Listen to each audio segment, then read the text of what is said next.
Alright, good morning everybody. How you doing, Ginger? Hi Mark. Hi Leon. And yeah, here we go. Something a little bit different this morning. And today, so in America land, with an American Airlines, with our American brethrens. So yeah, doing something slightly different. Doing, alright, good morning everybody. America, Boston down to, where we go, Miami. So getting jiggy with it with Will Smith. And yeah, something a little bit different. So first stream I've done in America, so I don't really know what we're doing, to be fair. Some procedures, and I was hoping we'd get a nice sort of day worth of flying, in terms of weather, everything else. But I've looked at the SIGMET chart and compared that, looking out my window where it's bright blue sky. I probably should have stayed in the UK. There we go. We'll deal with it. It's something a little bit different. I wasn't really thinking we were going to get nice crap weather, but seems to be what happens. Don't know what bloody truck's doing here, but just about. Yeah, probably causing a bit of damage there. Probably shouldn't have parked there, buddy, but there we go. So here we are in Boston. I should try and do my best American accent. Rainy, windy, horrible low vis. Liana. Ah, cool, okay. Liana, yeah, cheers, no worries. YouTube name is Dutch bastardized version. Fair enough. No worries, Liana. I used to know somebody called Liana, actually. It's a cabin crew. It's a very nice girl. Not implying you're a girl, but yeah, she was very nice. Yeah, this is an old aircraft, this old American, but this is about 22 years old, I think, so I've sort of taken a load of things off. So old-fashioned steam dials, no brake fans, not much in terms of kit, but yeah, an older version. So the lights are on. So yeah, let's have a look at it all. So let's have a look at some of the notes. So loads of stuff here. I think it's sort of implying runway 15 right for takeoff at night. I did read that somewhere, and sort of, since it's technically, so I suppose still in the morning. Where did I read it? Somewhere, I don't know. But so we can see the sort of typical weather for this sort of time of year. Precipitation, yeah, there is precipitation. Yeah, we can definitely see that. Maybe a bit of snowfall, less than one thunderstorm a day. 14% chance of IMC. So yes, that's pretty consistent. West northwesterlies, 14 knots. But it's actually southerlies. So yeah, it's not quite correct. Temperature's not too bad. It's about 14 degrees Celsius. Whatever that translates to Fahrenheit, 40 odd degrees Fahrenheit maybe. So yeah, the weather's pretty crap. Runway 15 right, I think. So we go. Land and hold short operations conducted on this runway, so I'm sure the Americans do that. This is the preferred runway for departures at night, so it's still dark, so maybe it's just sort of keeping us away from all the terrain, not the terrain, all the cities and everything else. I'm going to say, what's that, 2,000, 2,500, probably worst case. Fine, yeah, 2,500 feet, so pretty low level ground around here. I've got a few things starred just initially. Takeoff minimums, I don't really know how to read these as much as I do the sort of European ones, but takeoff and obstacle path procedures, runway 15 right, I think it's implying about, is that half a mile vis maybe? Or a mile vis for two engines? I'm not exactly sure, I don't quite understand how to interpret these. But in respect to the weather, we do have at least that anyway. So we'll have a very quick look. Boston meter, let's just update that. I don't think there's any ATC online, which is probably a good thing, because I don't have a clue how to talk to the Americans, really. Eastern Seaboard, yeah, Willie. Oh, Melvin, how you doing? Happy New Year, buddy. So, yeah, here we go, 19011, so that's not too bad. 3 statutory miles, so, yeah, I think that's at least, better than what we need. Light rain and mist broken at 1500s. 12 degrees, which is good. 2961. I'm just going to write this down while I'm here. 190 at 11. After 12 degrees, that's what I need. And 2961. We'll see what that converts to the QNH in a minute for the performance, if we can. Then there's a load of other remarks. I don't really know what any of this means. Prevailing wind is at 20028, gusty, and then a load of other numbers which I don't have a clue about, so I don't really know about the rest of that. But yeah, so it's not the nicest day, which is typical. I was hoping for a nice day today, nice easy day. In terms of where we're going, we are on Bravo 9. This is a real-world flight. I think it's already left, actually. It might have taken off already. So we're down here. This is where it's departing from. And it's got low-vis routes. We're sort of 3 statute miles, so I suppose it's not quite low-vis, but I'd probably expect 1-5 right, maybe down here is this Echo somewhere. There is work in progress around Echo. There's the taxiways. Bravo, Echo, Alpha, Kilo. Apparently there's work in progress now. Where the fuck are all of those? Oh, there's Echo. There's an Echo. Oh, there's a Kilo. So there's probably a bit of work in progress somewhere around here. I've got no idea, but obviously this scenery probably doesn't have that, so not going to worry. So I think we're going to push back, probably go out via Echo 2 and then down. Taxi lane Kilo, is that what it is? Yeah, probably taxi lane Kilo, up Bravo, round the edge, and we can probably do performance for maybe Zulu or November. We'll have a look at see what the distance is. But nice long runway, of course, 1-5 right. I think there's the other option of 2-2 right, which is a little bit shorter, or 2-2 left. But I think because it's dark, we might still use 1-5 right. So, yeah, if anybody knows procedures for Boston better than I do, please let me know. Very unstable in the south right now. Don't know if yeah, it's January, isn't it? You know, I was thinking nice weather, but no, not too difficult talking to the Americans. But yeah, ATC phraseology. I mean, you know, it's just simple, isn't it? It's, you know, Americans when they take off, you know, they're passing 2.5 kilometers 6 or something. You know, they're just a bit more relaxed of everything. So it should be a relatively straightforward taxi. This is the departure. We're expecting SOX. What was it? SOX 6 RNAV. So I guess that's Red Sox or something, isn't it, for Boston? Radar required for non-GPS. We're with GPS, that's fine. Turbojets only, that's what we are. Again, transition altitude to 18,000 feet. Obviously the US, that's slightly different. 1-5 looks like that one. Tasked. Bra. Whatever, just at SOX down here. Minimum climb gradients, we should be able to achieve those 2 engines without any problems whatsoever. In terms of climb clearance, 5,000 looks like it's probably going to be the stop, but obviously, yeah, there we go. Maintain 5,000 expected clearance within 10 minutes after departure. 1-5 right, there's the route there. So 5,000 seems to be the stop altitude, or top as they would call it.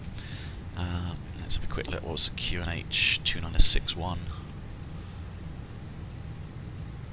Let's just see what that is as a QNH for me performance. 1003, is that it? Okay, yeah. 003. Yeah, shut up. 2961. And 1003, because of course this is only in hectopascals, this display. There we go, so we use that one. Good. Hey Christian, hey Andy, how you doing? Let's have a quick look at the SIGMET then, because that's the important thing. Or certainly what's relevant today. And we can have a look at the NOTAMs very, very briefly. So, usual stuff in the flight plan, not going to labour too much about that. A bit of an underload. I've increased the weights of the passengers on my aircraft profile and SimBrief just because the Americans are just, how should we say this a little bit diplomatically, their standard masses are probably ever so slightly higher than those in Europe, that's all I'm going to say.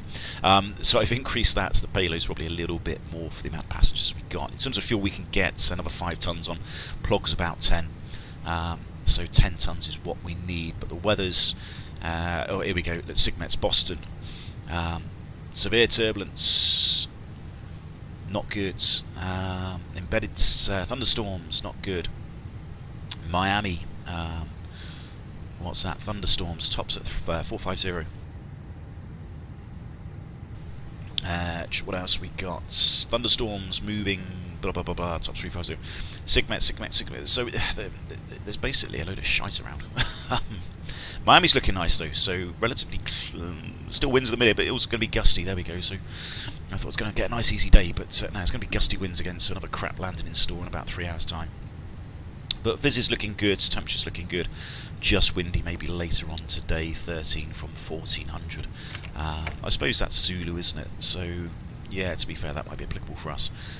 6 statute miles, bit of winds. So yeah, Fort Lauderdale, similar sort of stuff. Palm Beach, Tampa, etc, etc. Logan, as we've seen, not particularly good. So here's a SIGMET, so that is not looking that nice.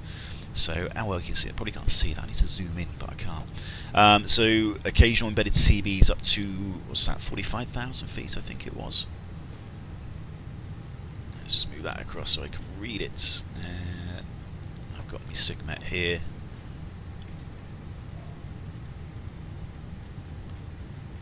War and peace of the NOTAMs. Oh, we got some NOTAMs as well. The Americans have finally sort of got them. Oh, 400. So yeah, up to flight level 400. So that could be quite applicable around here. There's a bit of turbulence around here. That's 3. So a bit of moderate turbulence just as we sort of go into it and skirting around there. Obviously flying against a jet stream as well.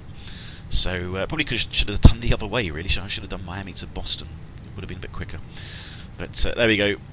Is what it is, and yeah, what's that? Severe turbulence is up here, so that's going to affect us. A bit of a jet stream down near Miami.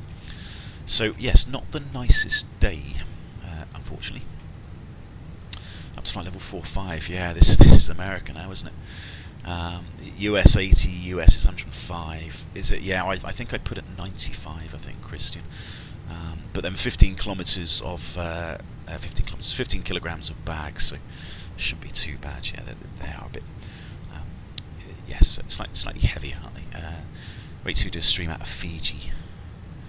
Yeah, so I probably need to get that. Maybe on the round the world trip, potentially. So there's obviously quite a lot of weather around. So NOTAMs, like I said, a few taxiways, a few other things. Not too worried about that too much.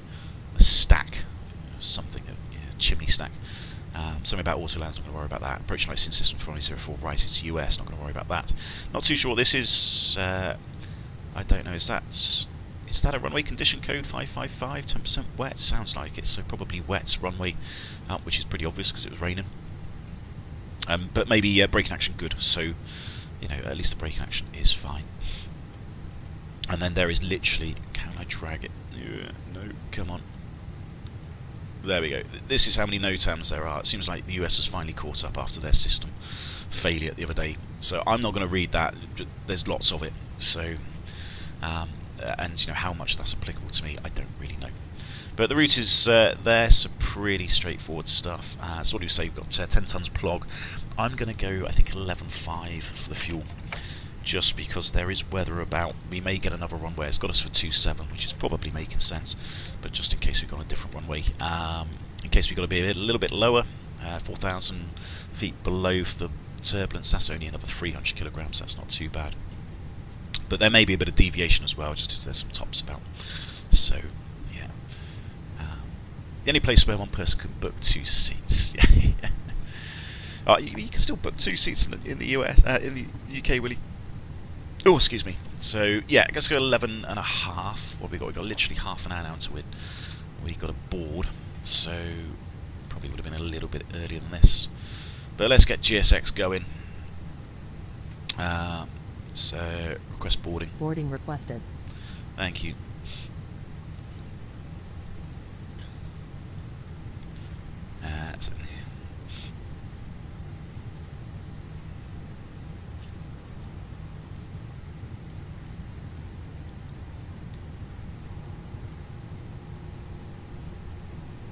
Yeah, 136 passengers. There's a bit of cargo there, isn't there? Quite a lot of cargo actually. 6 tons. Jesus. Okay. Yeah, it's quite a bit. Fair enough. And 11.5. There we go. This is all in tons and kilograms. Obviously, I mean, I probably could have put it in pounds, but I mean, pounds mean nothing to me. Let's just have a quick butchers everything else.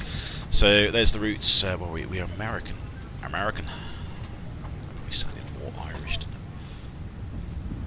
it? Cost index. What are we? So this is Americans. So of course they're burning the fuel. So I think we've got cost index of 35. Again, got no idea if this is real cost index. I'm just making this sort of stuff up.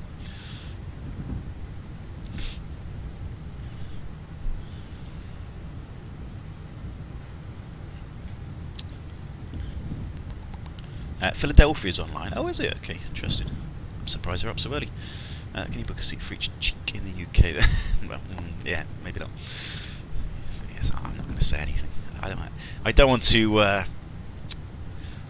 know, I don't want to sort of alienate any of my American viewers by being rude. So. Right, 360. Might have to be a little bit lower than that actually. Minus 59. What did we say the temperature was? 12 degrees, whatever that is in Fahrenheit. Tropical pause, 38, 849. That's in. Flight plan, Boston, departure, 15 right, that one. Socks. 6. That's done. Arrival. Probably. Oh, what's it got? It's got 27, isn't it? There must be only 127. There we go. Runway 27. I've got no idea how long that runway is. BNF. God, they got funny names, haven't they, for that one. BNF SH2. That one there. Oh, there's a transition. Bollocks. Wait, where's the transition from? Let's have a look at that.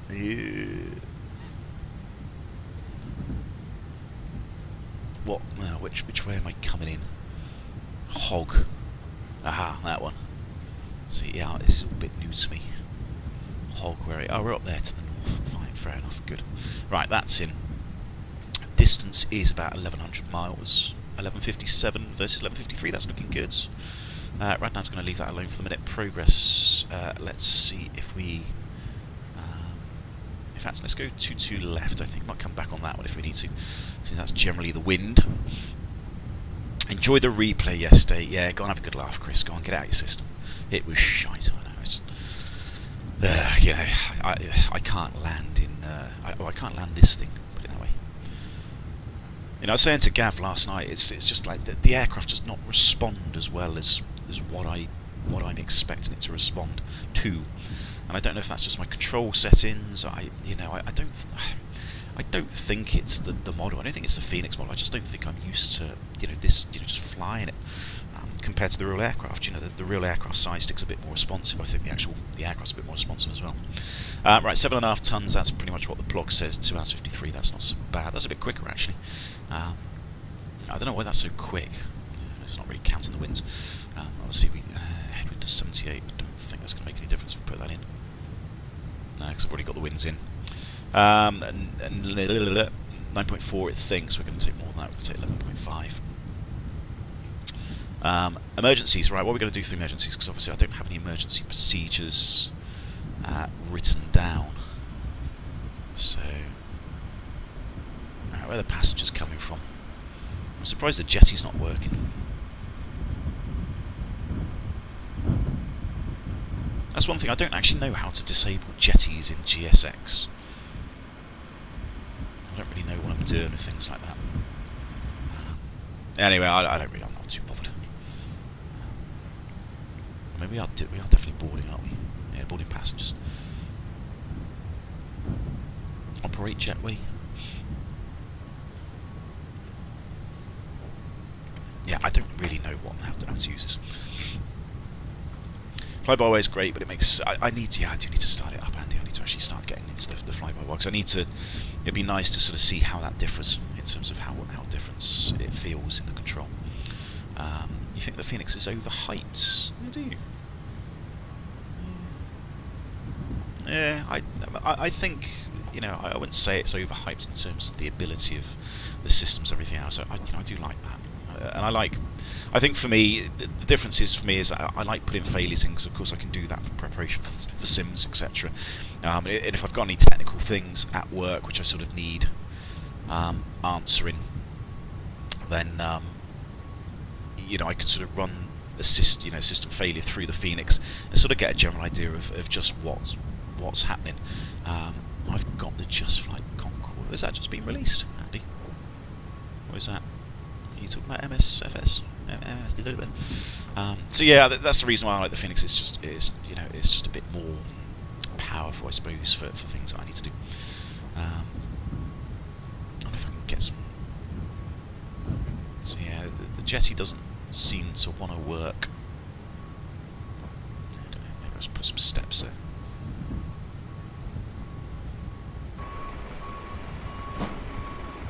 Oh, well, we'll just pretend they're sort of jumping on somehow. Right, what was I doing? Yeah, the emergency procedures. I'm not really too sure what the emergency procedures would be, so I'm just going to go out here, maybe off to the, 20 miles off to the east. I think that's the easiest thing to do because it's out of the way. And then if we do an approach into left, in fact, I wonder if there is anything for 22 left.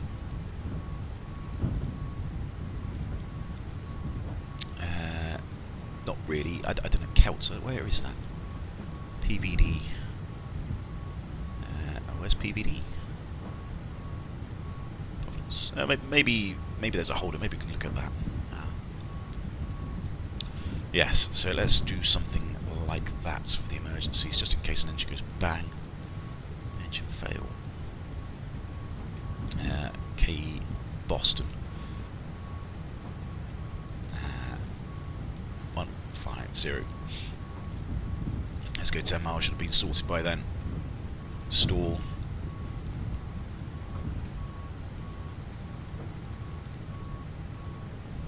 And then Celts. Let's see where this is.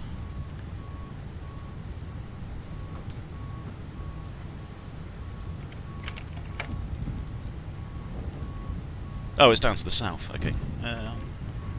Yeah, well, I suppose we can do that, can't we? Just go there. That will do. There is a published hold there, so that's fine. What's that? Can't read it. It's too small. 305 right turns. Perfect.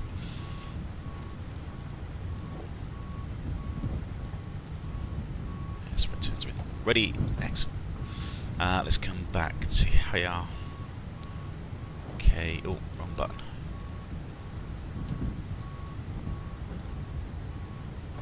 What's that click spot? I mean, it's trying to do something, but I don't know what it's moving. Stupid thing. Stupid boy. Let's go back into 2 right. 2 left even, sorry. 3,000 metres, yeah, that's fine. I don't think there's any arrival. No, don't worry about that. Good, that's done.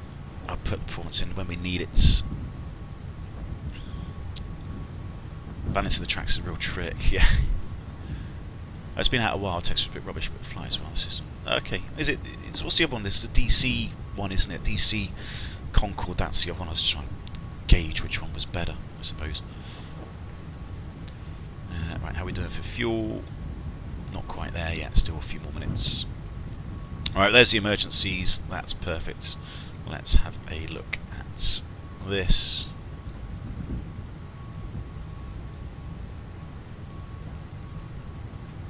There's my chart gone.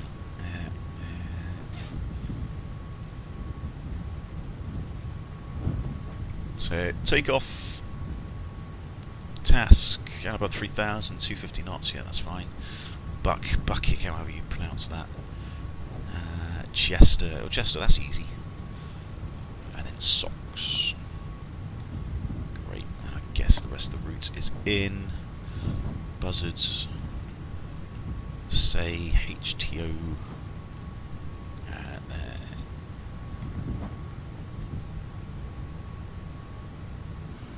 No, not that button. That one. Juliet 174. Yeah. SWL. CB. Wetru 313. Hogue. Perfect. So yeah, the flight plan's in. That's done. That's done. That's done. That's done. 3.6. So yeah, we can do 3.6. A little bit above the optimum, but that's fine. Might keep us above any weather. Performance we come to in second. Yeah, thrust acceleration's 1,500 feet. That's done. That's done. Should be able to get a load sheet. How long we got? 22 minutes until. Ah, stop moving, you pillock.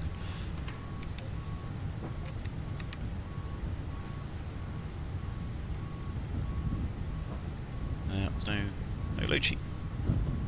No, not yet. Okay. We are loading, aren't we? Hey Tom, how you doing? Well, afternoon I suppose for you, isn't it? Yeah, good. We are loading. Fuel's coming on. Good. So yeah, load sheet's not quite there yet. Performance. Let's have a quick look at the performance. We'll try and have a look at it. There's only so much I can probably do. It's Boston. We're going to go 1.5 right. So there you go, Tom. Have you been to Boston? You probably know this. You probably know this place better than I do. Config 1. That's anti-ice needs to be off. Packs. We'll leave them on. It's America, isn't it? So, you know, I'm sure they leave the packs on for their customers. You know, 70.3 is the thingy. Oh, 70.3. I was going to put 30% in for a second. It probably won't be that. It'll be somewhere around there. That's the winds. Yeah, that makes sense. Wet and horrible. So is there intersections? No, there's only full length. Okay, so it's in feet as well. Oh god, bloody feet. Oh, 10,000 feet, whatever the fuck that means in bloody meters. So 10,000 feet is, where does that start from then? Not that one. That's the yeah. 10,083. So I'm guessing that's going to be from Lima's going to go all the way down to the end. That's frustrating, isn't it? Why can't I do an intersection? I think the load sheet comes 30 minutes before departure. Well, I'm in 30 minutes before departure, so I have been to Boston. It's 1:40 PM.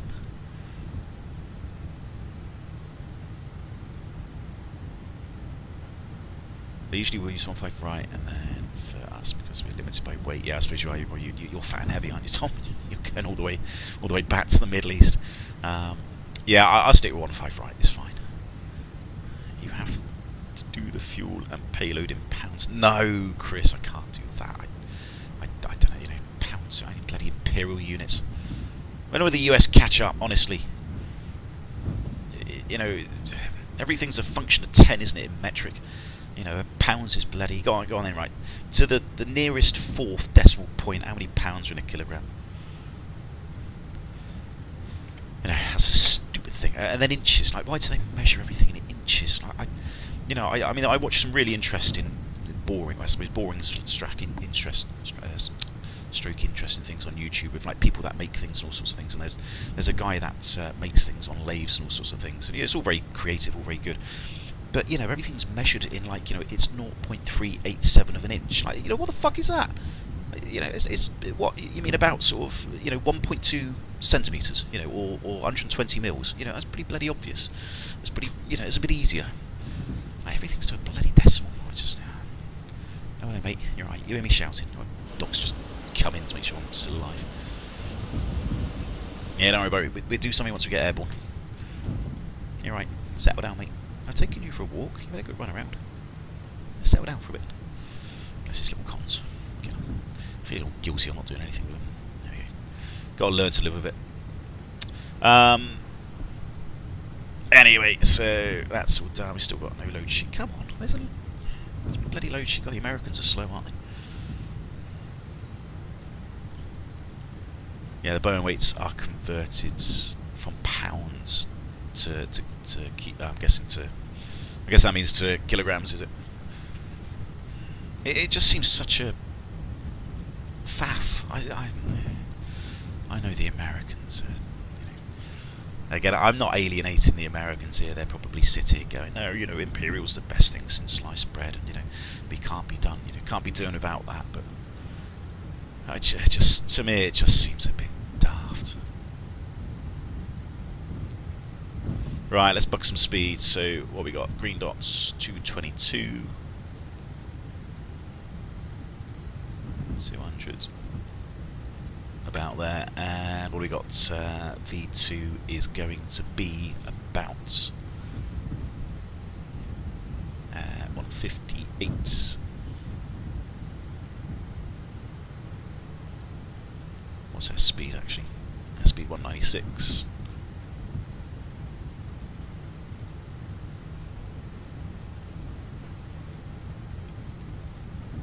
Well, if I haven't pissed off all my American viewers by whinging about Imperial already, then I don't know how I will. How I'll piss them off. 156. We said it. There you go. 160. That'd be safe. 1500 is acceleration, and you really need one of those.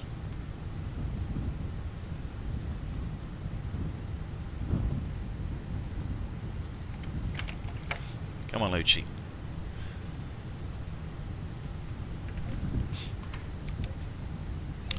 That'd be one major fucker. We asked for 600 kilograms of fuel. They put 6,000 pounds in.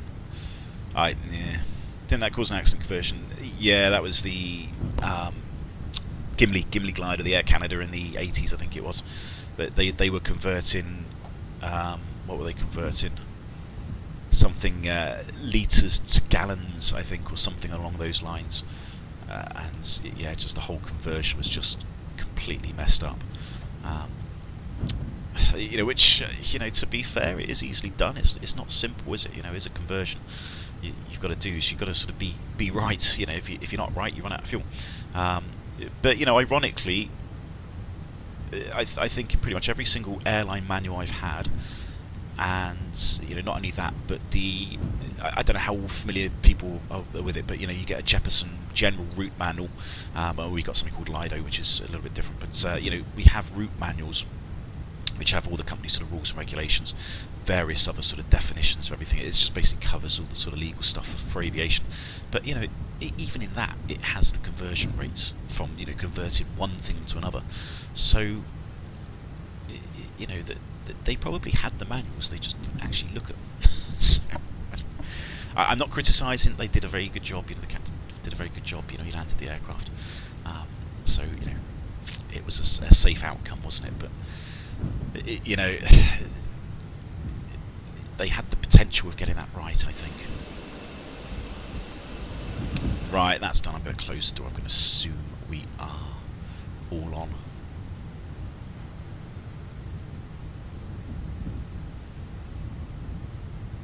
That's that.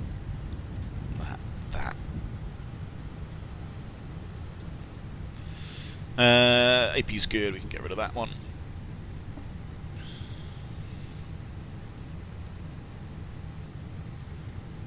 Fuel is still coming, almost there. Come on, where's my bloody load sheet?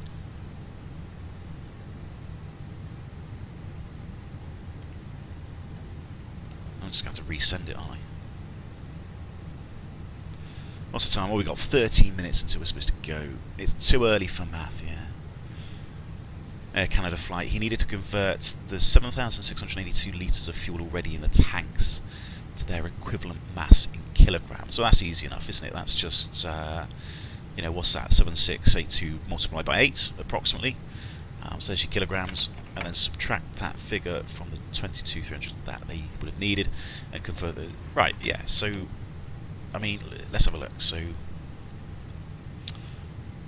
while we're sitting here waiting for things, so 7682 times 0.8 is 6,141. 6146 rounded up kilograms.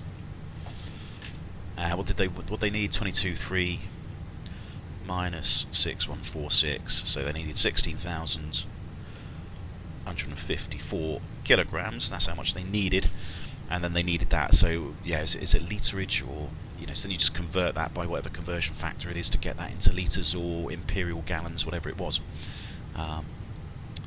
Yeah. So they looked at 22,000. Ooh. Yes. They were given a... Yes, this is where you've got to be so careful. And to be honest, it doesn't really affect us too much because everything's relatively standardised. But I tell you what, if I had an issue, something like that on a flight where I was sitting there and there was 3 of us, or 4 of us, if there's me, the FO, the dispatcher and the fueler all scratching our head going, well, I can't work this out, I'm going to be phoning ops and I'm going to say, right, this is what we need, I want you to work it out independently and I want you to come up with a figure.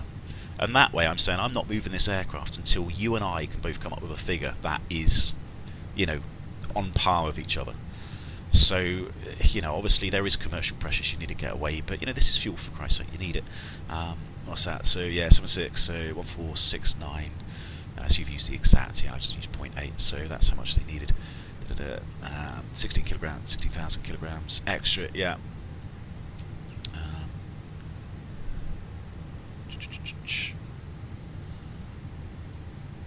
So, yeah, 20,000 litres extra. Yeah, see that, that sort of makes sense. And then weren't they sort of uplifting things in gallons as well? So you needed to convert the litres to the gallons. I don't know. But yeah, not easy. Not easy. Well, HD, they've done decades of aviation since that.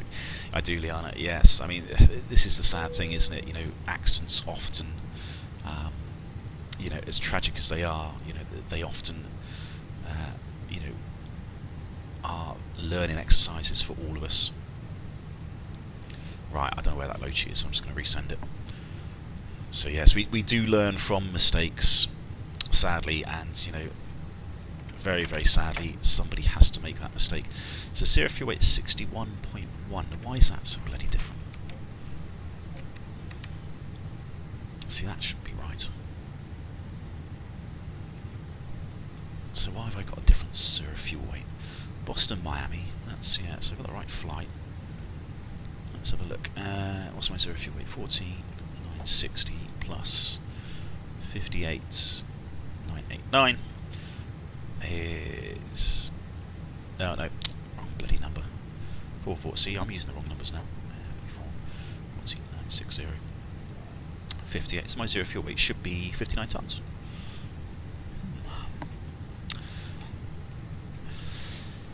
Very interesting. Well, this is the final load sheet, I think, 'cause it's got the right fuel. So, okay, well, shall we go with it? I don't know why the zero fuel weight. Maybe the passengers are a little bit heavier than I thought. I'm really insulting people now. Aren't I? Okay, well, let's go with this. Let's go with these figures. You know, at the end of the day, we can get load sheets which are heavier than what we're planning. So, you know, that's not unrealistic, just unexpected. 31.1. I'll redo the figures, of course, for that as well. So, what am I doing? So, takeoff weight is 72.4. So, well above max landing weight. Max landing weight 66 tons in this one. So, yeah, we're above max landing weight. Bit of extra fuel as well, which is good. That's what we want. And the takeoff trim. Where have we gone? Max takeoff 28.3. Good, we'll accept that. Do that. That's done. That's done. You're done. You can go on that. It's perfect. We can come back to you in a second.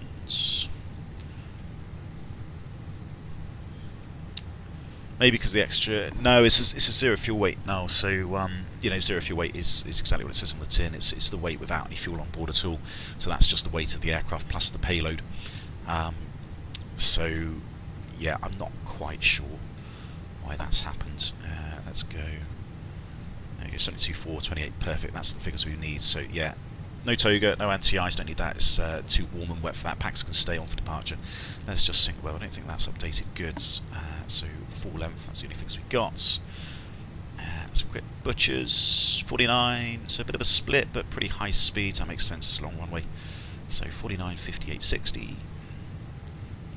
49, 158, 160, flip one, flips, 52 degrees. Oh, penis. 52 degrees. That one. 52 thrust acceleration. That's defaulted. It should be 1500 I've got, so I've gone 1500 just because it's America. Max takeoff weight 80 tons, so yeah, well below that as well. Perfect. So I think we're ready, so that's all done. What have I got to do? That's all set up, that's done, that's all off. Lights are good. 5000 is the stop, QNH is set, that's all done, that's done, that's all done as well. Let's data, that. So we've got engine, all quantity. Yeah, I wish these would be a bit lower. They seem a bit high, really. That's fine. Fuel. So 11.5, yeah, it's balanced. Hydraulics we've got, and oxygen we've got as well. So let's do a quick checklist. Got too many iPads. Where's my bloody checklist? There's my checklist. Right, cockpit preparation, aircraft acceptance is good. There's nothing wrong with it. The fuel quantity is 11.5 and it's balanced. Seatbelts are on. ADRSs, we've got 3 in nav, and the bar ref is 2961 inches of mercury. Good, so a quick brief then. So, big threats. I've never been here before, don't have a clue what I'm doing. It's America, so this is all going to be quite new. In the US, it's normally NADP1. So, is that just the standard 3000, Tom? Is it, yeah, thanks. Is it 1500 and then maybe, so what have we got? Should we go, wrong one. Yes, I need local knowledge. This is what I need. Well done, buddy. So, let's go, okay, let's go NADP1 for the acceleration. So yeah, there we go. So big threat. I don't know. I have a clue what I'm doing. It's America. We do 2-engine taxis just because it's easy. It's wet and horrible. Should be able to get back in 1,000, 3,000s for everyone. That doesn't. Oh, do 1,000. Can we? Okay. Let's do 1,000 then. Good. See, yeah, it doesn't. Isn't it? Yeah, I can't get my words out. Yeah, it doesn't seem to say anything in the charts, not that I've seen. I mean, maybe in there somewhere I need to just read it a bit more, but I couldn't see anything in the charts about NADP1. Faff penis bollocks yet. So yeah, it's my standard phrases. So yeah, wet and horrible, 2.5 miles of visibility. I think it's not a particularly nice day, but should be good enough to get back in. Is it updated? What's the latest? 190.11.3. Yeah, so crap. Not nice weather. So it's not particularly good, but we're getting that. Obviously, CB's en route. We've got the extra fuel for that. Aircraft is all fine. No TAMs. There's a few work in progress, but I think that's going to affect us in the scenery we've got. Threats, again, just me being crap, I suppose. And getting lost. You know, getting lost is probably a big threat. Don't have a clue where we're going, really. So I think we're going to push back and somehow go out here. I suppose we've got a little aircraft symbol that could help us down here. Kilo Bravo up to the end, full length to Lima, and then blast off in this direction down to the south. Other than that, flight ATC coming online. Oh God, don't say that. Well, nobody's in my range at the minute, which is good. I'm going to start speaking to bloody controllers as well. I'm really going to embarrass myself. So that's pretty much it. So I think we're good to go. I think we're happy. Let's see if we can get GSX to work. That's all done. That's done. That's done. Fueling's done. Boom. Let's give you a go. Do I want to start engines? No, I don't. It's far too warm as well, 12 degrees, and too warm and wet for de-icing, so I don't need that either. A couple of years ago, they removed its hidden your Part C part. It's is it? Yeah, I mean, yeah. I need to look at that. Like I said, it's probably in the country rules. Hello, Captain. We're ready for pushback. When they removed it, no one did. Me included, until we all got crew notice, and it's not okay. It's always the way, Tom, isn't it? You know, they move these things in the manual, and you go, "Where the fucking hell's that gone? I saw it last week. Where's it gone now?" And then it all disappears. Everyone forgets about it, and then you get a notice 6 months later, going, "Guys, why aren't you doing this?" Departure check completed. Meeting to make for lunch. No worries. Have a good one, Tom. Have a nice coffee or something. Oh, it was a bit laggy. Laggy. Is it American? Pushback. Don't know. It'd be funny if it's a JetBlue one, wasn't it? Oh, right. Nose rights. Yes, that's what I want. Right, that's on. Locking gear. That's on. That's on. Right, the before start checks. Parking brake is set. Takeoff data is important one. That is all confirmed. Windows are closed. PEDs. Flight mode. Doors are closed and armed. And the beacon is on. Perfect. Full start checks, please. Release parking brakes. Certainly can, sir. There you go. Commencing push. Thank you very much. All engines clear. Start at will. Start in one. Or should I start number 2? Or should I be rogue? There's American in it, so they probably don't right. Right, standing 2, sir. Oh, this feels weird. Starting the wrong engine. Following on my previous question, what current in-service aircraft would you like to be type rated? Yeah, Concorde, Andy. Did I say that yesterday? Concorde, that was always, childhood dream, I suppose. Concorde 747, I would have loved to have flown that. That would have been really good. I know, got a few mates on that. That sort of used to be on that. So, I think they're very lucky to have flown that aircraft. My sort of, I don't know, my little wish list of aircrafts, or something that I would have loved to have flown. So Concorde 747, the 146, the 145, which I think is a cool little Barbie jet. The 757, I could have flown that, but I never. Well, I did work for an airline that had it, but I never had a chance to go on it. Rogue would be a reverse pushback, yeah. Right, it's done one. So yeah, 757, 76, that would have been a great aircraft. The 350 actually, the 350 is a fantastic aircraft. I think that would be quite a nice one to fly as well.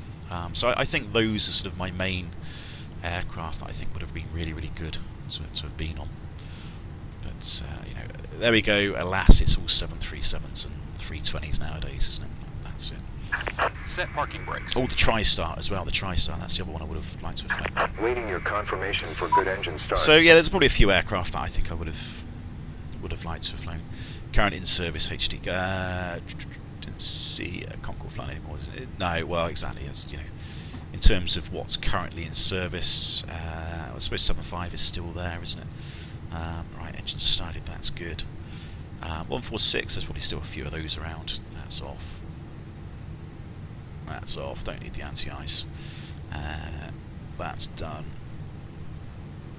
That's done. What do we say? Trim 28.3. I can't see a bloody thing because it's so bright outside in my house. I can't see out out the window for the sim because it's dark. Yeah, good engine start. Thank you. We have a good engine start. Keep it disconnected. Yeah, obviously Unlocking try and here. start. Have you been flying for long enough, Liana? Yeah, long enough. Long enough to be looking forward to retirement when it eventually comes around. Put it that way. Oh, bump. Have you just hit me?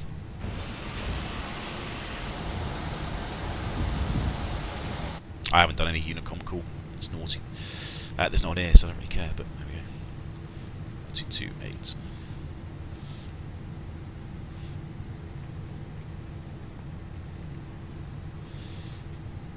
Boston traffic, American 747 will be pushed back from Bravo 9. Going to be taxiing to runway 15 via, I think, Kilo and Bravo. 146. Tow truck disconnected. Yeah. Bypass pin removed. Yeah, I think the RJ more than the 146. Left is clear. Right is clear. The 111, BAC 111, that was quite a good little jet. I think that was my first ever flight, actually, I think, if I remember correctly. So, you know, that was a cool little jet. And there was, I don't know if anybody remembers, I think it was Flight Simulator 2004, there was an add-on of a BAC 111, which was actually a really good mod. And there was also a, what was the other one? Trident, was it? I think there was a Trident mod. I can't see this guy at all. Where the bloody hell is he? I don't want to run him over. Okay, I don't want to blind you, buddy, but I can't see you.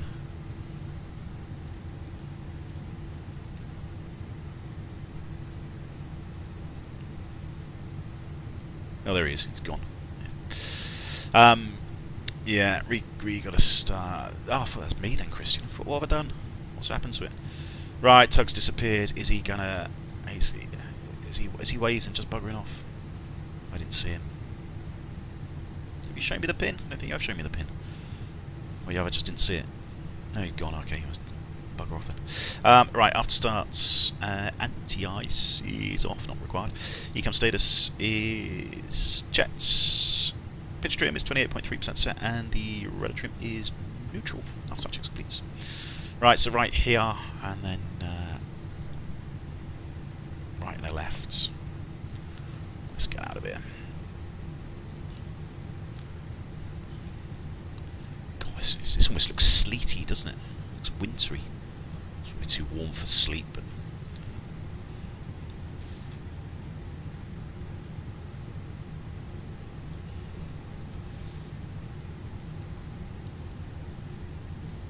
Are you going to move? Or are you just fat? Come on. Vaguely remember flying the BAC. Yeah, I think it's my first ever flight. I think I can't remember. Did I go like Southampton to Malaga or something? That might be my first ever flight as a kid. I'm curious about the T2. I'm not Christian. I'm not a massive fan, to be honest. Brakes are checked because you know the thing. I think Airbus, they haven't missed a trick. 'Cause I don't think they've had any control over it, but. I think if they had designed it with the Airbus cockpit, because obviously, you know, it's sort of, is it made by Airbus now, or you know, there's some sort of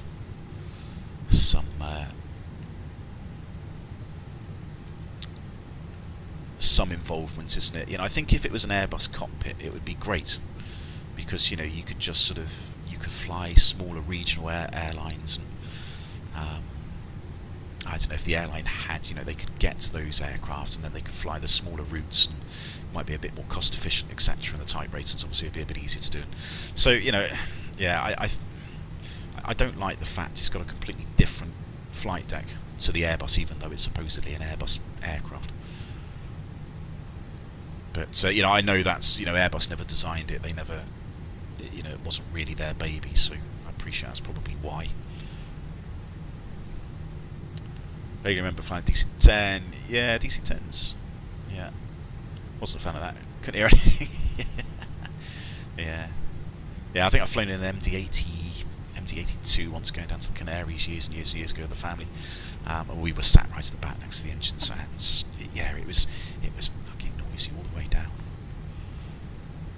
It was definitely a noisy flight. Right, we're down here, so we're going second left, Bravo. Still no ETC online, which is great. Means I don't have to talk to anybody. Right, I do the flight controls once we're on Bravo.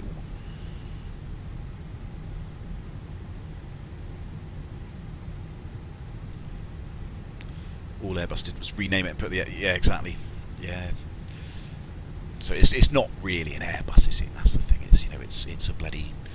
Is it Canadair or Embraer? I can't remember who the bloody hell originally made it now, but it's just that with Airbus slapped on the side of it, which doesn't make it an Airbus in my opinion. Right, so this I think is Alpha coming up. Yeah, there's Alpha. So it's not this one; it's the second one. What you barking at, mate? It's probably... They're not coming in to kill us. Don't worry.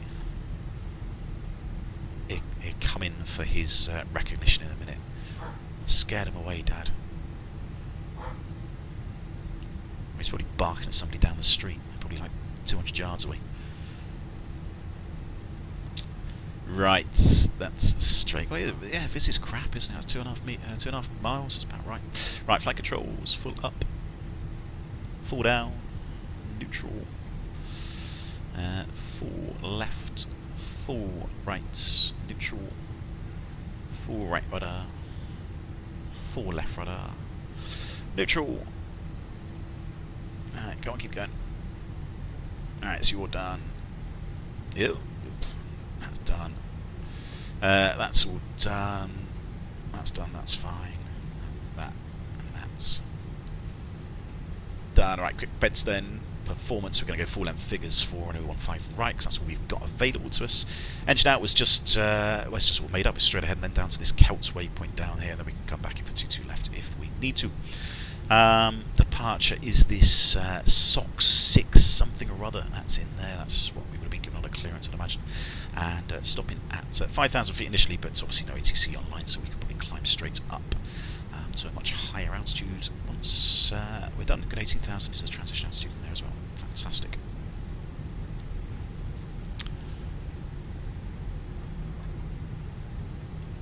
Boeing was offered first, but wasn't interested. They ended up making a deal with Airbus. Okay, fair enough.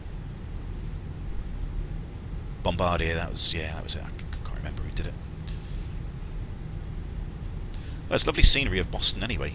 You know, the bits that you can see. I've got a GSX profile in here, so there are some gates. Yeah, there are some. Well, there's guidance things, so yeah, I assume that's probably going to work. And I've got the Latin VFR scenery from... I spent more money this month. I must have spent about 150 quid on scenery this month. So much for Christmas and not having any money. But I got the GSX profile for the Latin VFR scenery and the Latin VFR scenery as well. So hopefully that should work quite nicely when we get there a bit later on.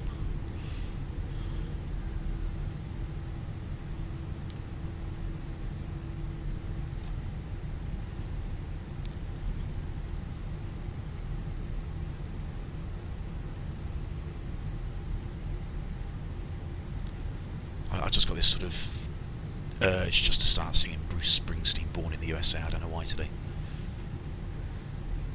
I need to get the app where I can start playing music on the stream. You know, just have that on repeat. Is that what Americans do? They just fly everywhere, just if just Bruce Springsteen just blaring out of the PA system.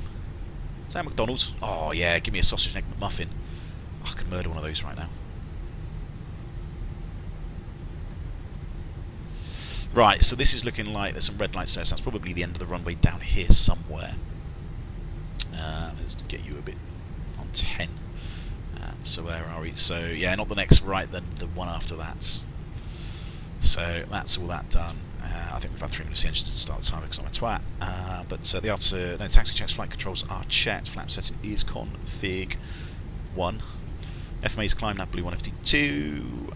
Red updated wind shear is on, not that it bloody works. ECAM MO is takeoff, no blues, and EFBs are stowed. And before I run out of space, disconnected. Sausage and egg McMuffin, yeah. It's just like the best thing. I am Ginger, yeah, I am still using that. Right, let's call them. There's runway. Boston traffic, American 747 is departing runway 15 right on the SOX 6 departure.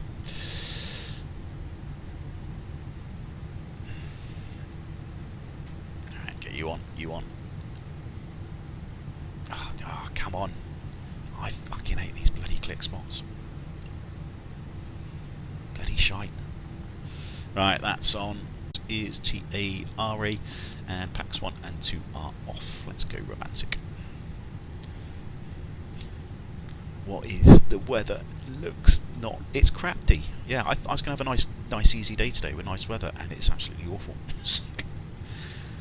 Ironically, I'm looking out my window and I've got bright blue sky in the UK, and it looks absolutely fabulous. So yeah, I should have just stayed in the UK really, shouldn't I? I've done a European flight. Right, I think we're ready to go. Well, that's a nice wide runway, isn't it? That's all done, that's done, that's done. And there. And helps to actually line up the runway. There we go, take off. Less than 20 knots crosswind. And let's go to Miami. So we'll start singing some Will Smith Miami songs.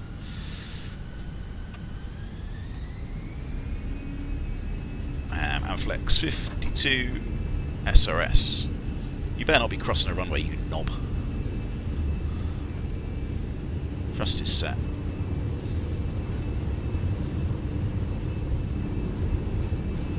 $100 knots, thank you. I even put a call on Unicom. At least I hope I did open on the frequency.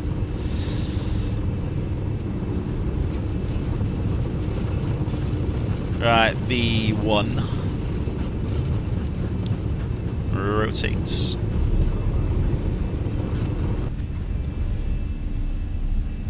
Positive climb. Gear up. Positive rate. Positive rate. Board. AP1.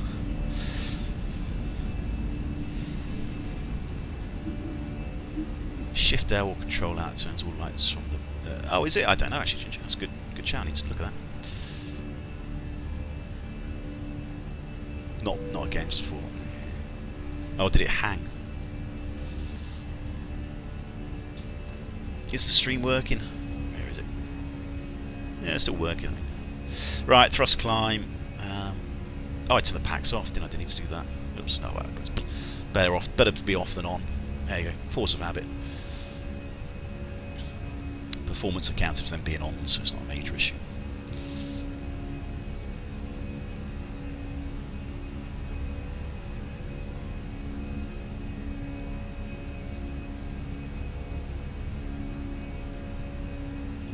Lumpy.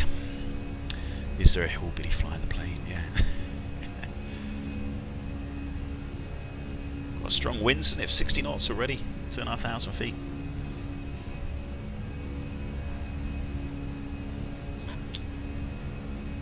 Right, there's no ATC. Let's just climb ourselves up to 18,000 initially, which is the transition altitude. Thrust climb, climb. 18,000 blue.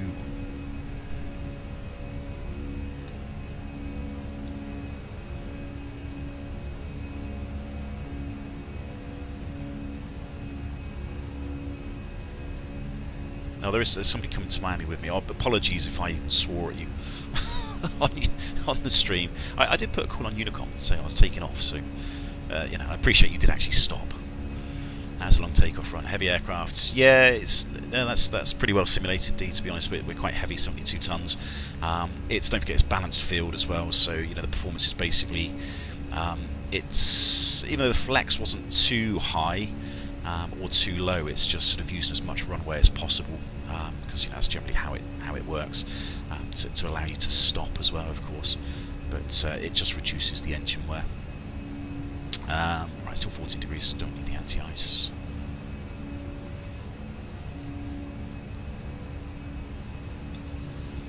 Right, SPs, flap 0, speed check, flap 0. You're disarmed. Gear is up. I keep forgetting that one. Gear's up. Don't really need the lights anymore. You can go.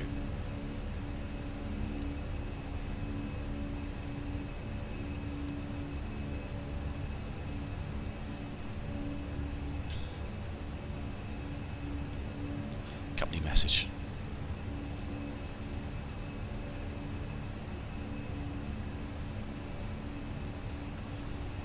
Load sheet. Another load sheet. Oh, so the zero fuel weight is correct now. Ah, what's going on with this. See, this is bugged. Like, why is that now suddenly different? So I've used completely wrong figures.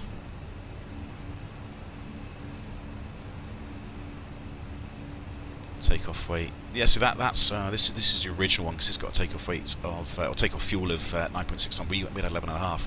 So yeah, I mean the zero fuel weight should have been the same anyway, but I don't know. Not quite sure what's going on there. I mean, we use the heavier weights, so it's just the prelim. Yeah, it is, but I mean even the zero fuel weight on the final load sheet was you know, different. Really, the zero fuel weight on the final load sheet shouldn't be really different at all. Right, departure, that one. So coming around the corner. Did I have 35 in the cross index? I'm sure I did. Yeah, I did. Yeah, so oh, it's dumped the. I don't understand why it's dumped the flex. And oh, the optimum's now. No, let's go 34 then. Again, not too sure why that's changed. Let's go 34 initially. Let's just climb straight up.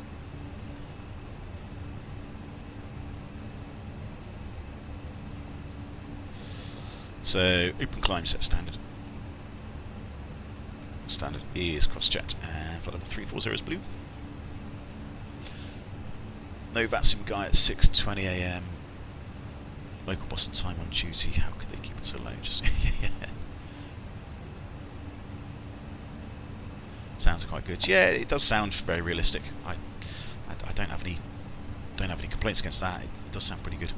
Did I release the cabin crew? I can't remember. It seems smooth enough, doesn't it? Get them going. When did we take off? What's that? 5 minutes ago. So 13. It's not too bad. Estimate time of landing. Hopefully it's before 2, around 2. Local, that's fine. Means I can go down the postie. Mrs. comes home at about 3ish.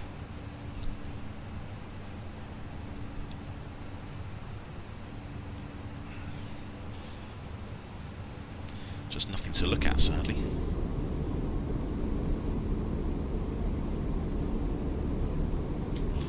But we should see a sunrise. That's one thing we should see. The sunrise should eventually come up, which might be quite pretty.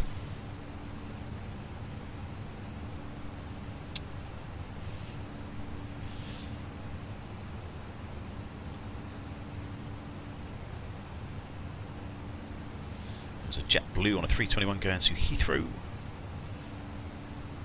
That's a long old day, isn't it?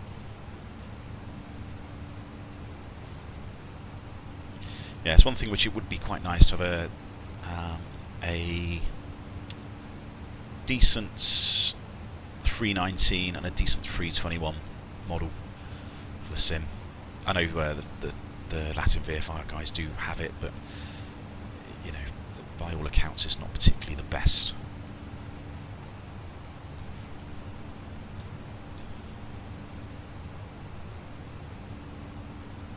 Ooh, is that ground? Yeah, I can actually see some ground. I can't even see if I'm in the clouds or not here. It's so dark.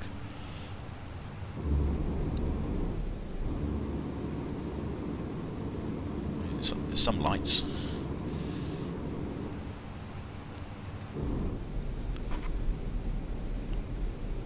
Not a lot though. Not a lot going on.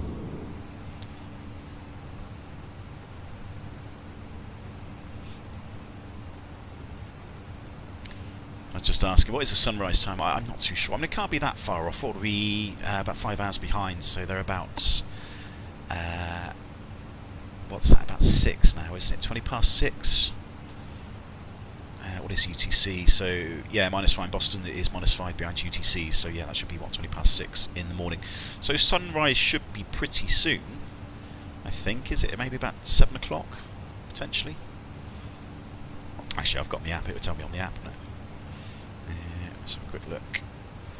Sunrise is, oh yeah, between 6:40 and 10 past 7. So actually, yeah, the sun should start coming up very shortly. In fact, is that we can just about see the glow on the horizon. Of course, this is a real-world flight as well. I think this has already departed. I think this departed about 5 o'clock in the morning, so we're about an hour behind. In fact, let's have a look at flight radar 24. See if I can find them. It'd be funny if they're so late and actually in the same place I am. It'll be after American Airlines.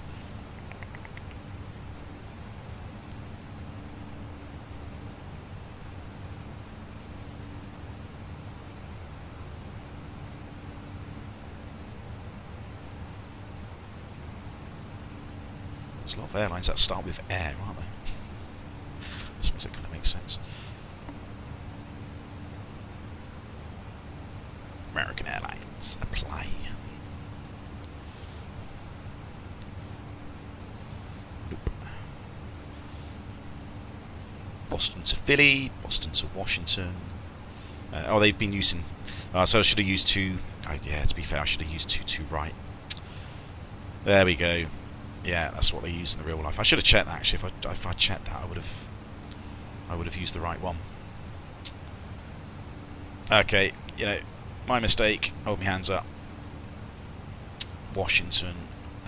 What's that? Windsor. There's one to Miami from Windsor Locks. Oh, there it is. Yeah, so it is just down the Norfolk coast, and it's a 737 as well. Boom. Past Delaware. Yeah. Yes, that probably went on time. You want to know the words? There you go, Shaquille. Yeah, I thought I'd do a nice, nice American stream for my American brethren.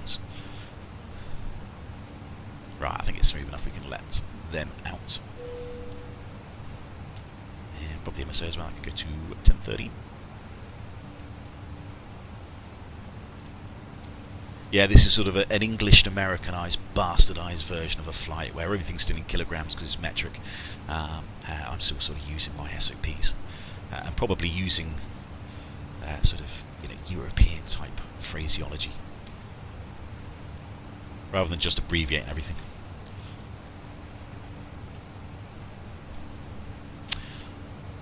Can't get around anti-ice, I guess. How do you mean? How do you mean, Christian? I mean, it's a good point. I don't actually know if I'm in cloud. I should have it on just in case. So potentially we might be in clouds. It's very hard to say. I can't see the ground, so yeah, it's probably a good shout.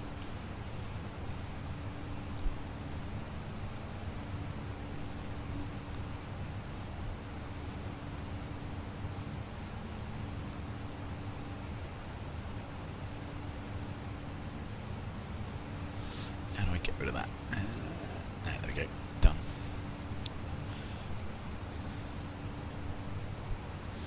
If you ever come back the river, yeah, like, to be honest, I was thinking of doing that, Shaquille.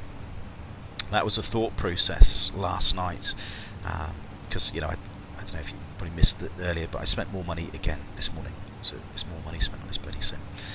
Buying the Miami scenery, which, funnily enough, I looked on Sim Market and it was €22, I think, or something along those lines, maybe $22. I can't remember the exact figure, but on the Latin VFR website, it was cheaper. So I was like, oh, there we go. I'll get it from the Latin VFR website. So yeah, I think I've got it as cheap as I can possibly get it, which is good.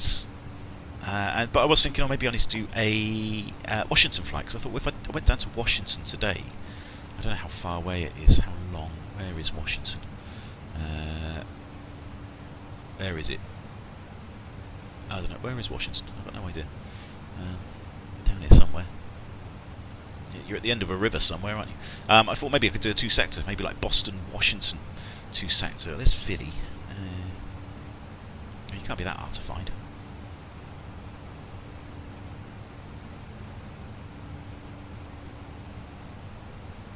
I don't know, wherever it is. But yeah, I did think I maybe doing a little 2-sector Washington and back, and maybe doing that sort of visual approach down the river. I mean, I've never done it before. I've seen it a couple of times, but I don't know what the weather is actually. So the weather might not even warrant it. If it's northerlies or something. Where the hell is Washington gone? It can't be that hard to find. Oh, there it is. I've got it. DCA. So what is the weather in Washington? So it's 320 at 12, gusting 23. Yeah, so it's more northerly, isn't it? So probably unlikely. Maybe about 1.5 hours away from Boston. Yeah, so I did think, you know, if I could do a little quick 2-sector, but I thought maybe I won't quite have enough time to do that. Where at least I've got a slightly longer flight on this one, but it's just the 1 sector. So yeah, probably be a bit better to be doing the 1 sector that's a bit longer. As soon as the missus comes home a little bit earlier today, and I've got to go out, I've got to post something for her, so maybe the post office stays open. You know, I can start seeing top of clouds, so I can see stars, so that's a positive thing. That's the temperature, still minus 30.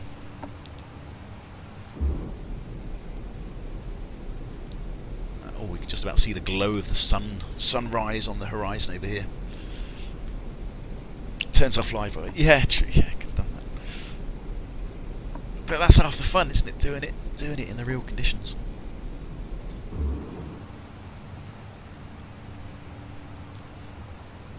I call my wife Captain Evil. Oh, I hope you don't tell her that. If I said that to mine, I'd be thrown out. I don't think life would be worth living.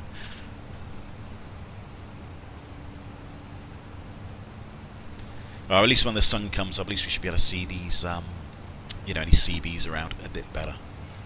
Is that? Did I see some? Oh, where's it gone? I could have swore I saw Orion's belt, or was it the plough?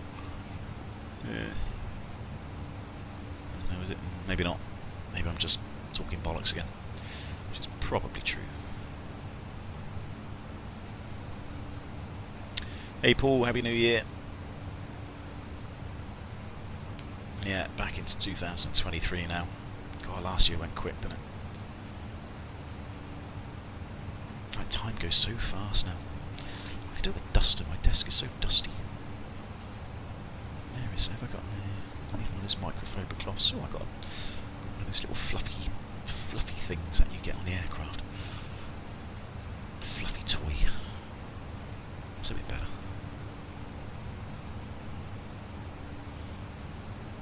Aha, I can see a lot more. I could do with a clean, actually. Looks like I've sneezed on the... I don't think I have sneezed on the screen, but it's looked like I've sneezed on the screen.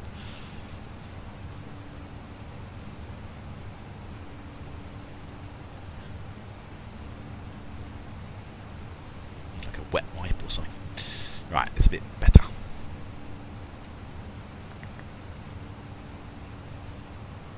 Yeah, I don't think that's Orion's belt, is it?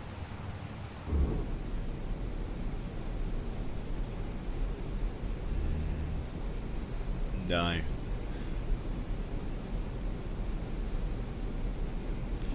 So what did we think about the British satellite that did not make it to orbit then? I actually felt very sorry for the guys that have made the satellites. I thought, you've done all that work. I know they're insured, but they've done everything only to see the thing not bloody get into orbit. But, you know, it just sums up Britain, doesn't it? You know, they try to compete, or they try to, you know, do what the Americans do and the Europeans do, and, you know, they try to sort of do it on their own and think, well, we can do this, we're British, you know, why can't we do it? And then they just basically fuck it up. So,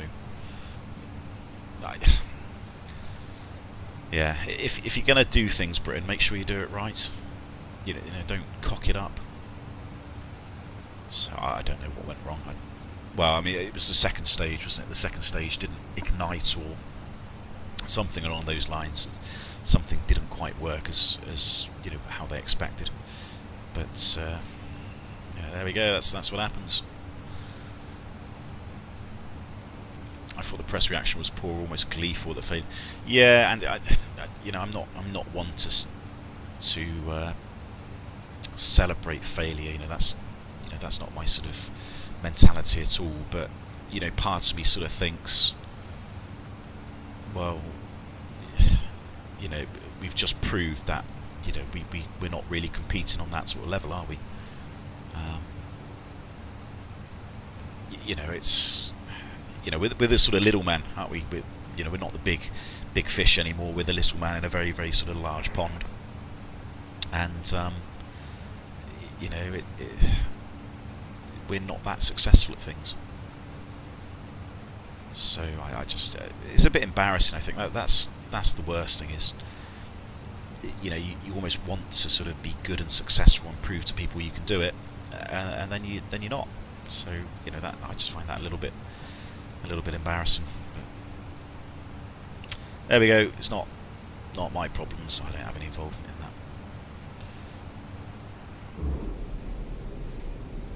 that. Yeah, something's fine. You're coming up.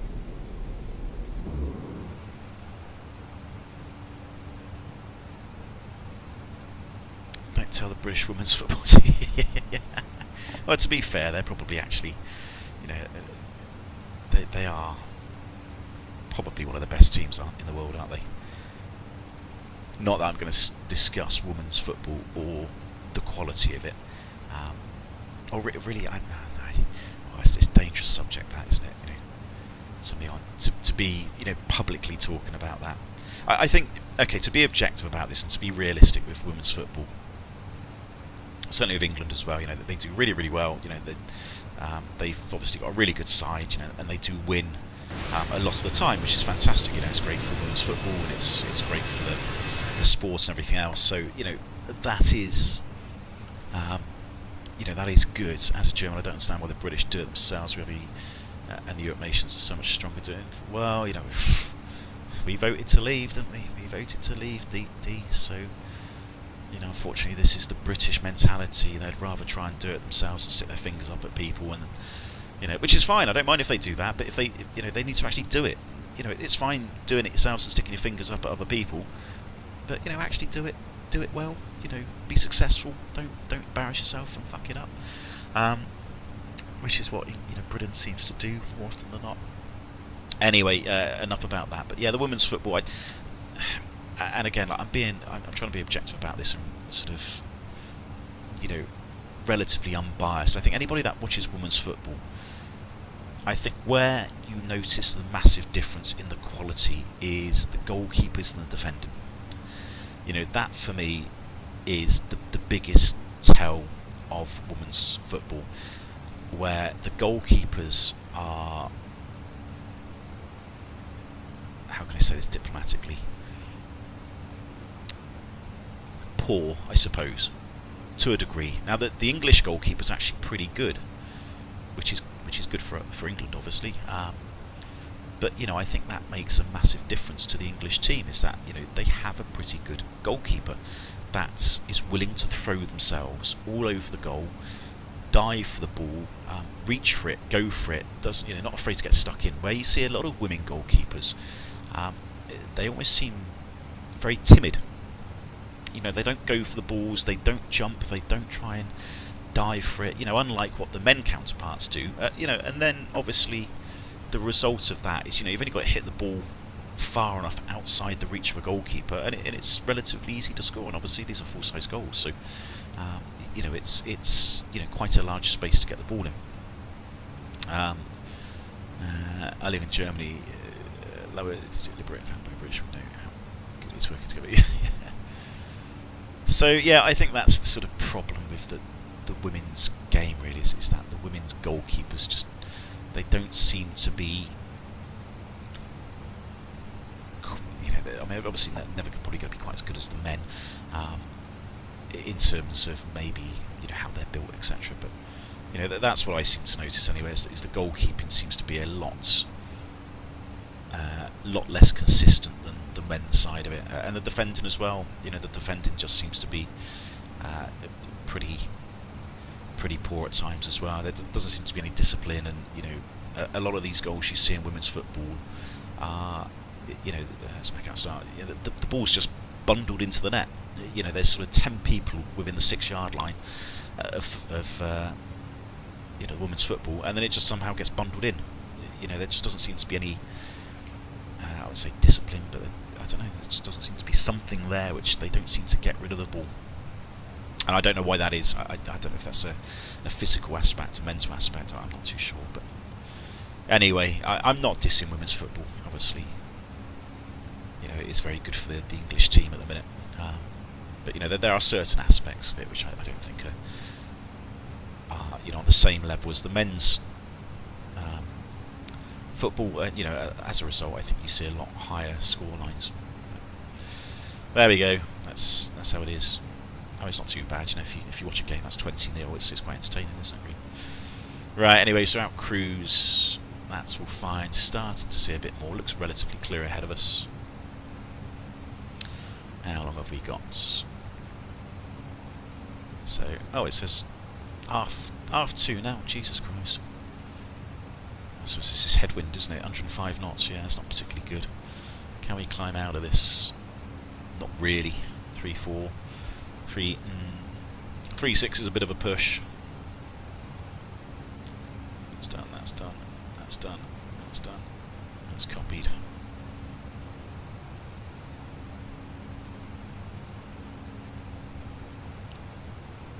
So we got JFK and LaGuardia down here.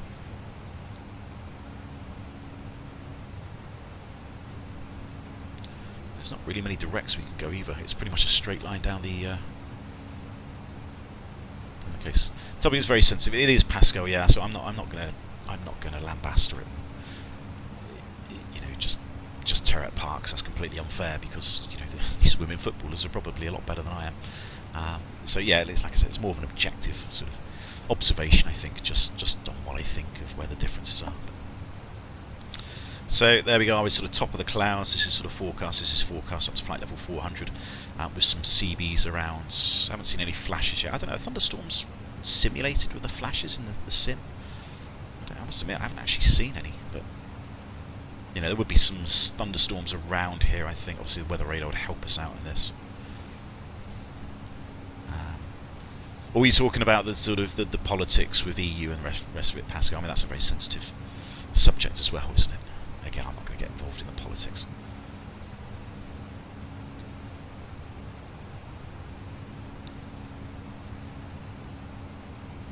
So 2:30, yeah, that's 3 hours from now.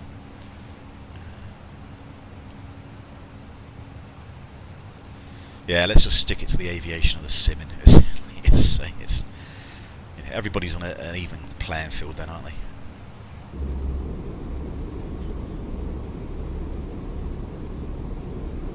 I thought I saw a lights then. I thought it might have been a light from another aircraft. So what's our Mach 7.8? Yeah, that's not too bad. But if we can go... Let's go 7.9. Just push it up a little bit. It's not going to save too much, but might burn a bit more fuel so we can climb to 360 a bit quicker. You could change the topic to more consensus one, like LGTB is really happy. Yeah. Yeah, let's just move on, shall we? Move on to something else. But no, what originally started that, it was the UK satellite, wasn't it? Just, yeah, like I said, it's just a shame. Shame they couldn't launch it. Because there was like 11 satellites on it, wasn't it? 11 satellites, all doing like GPS and various other things. I can't remember what they were doing, but you know, that would have been great. It would have been brilliant for the UK to do that.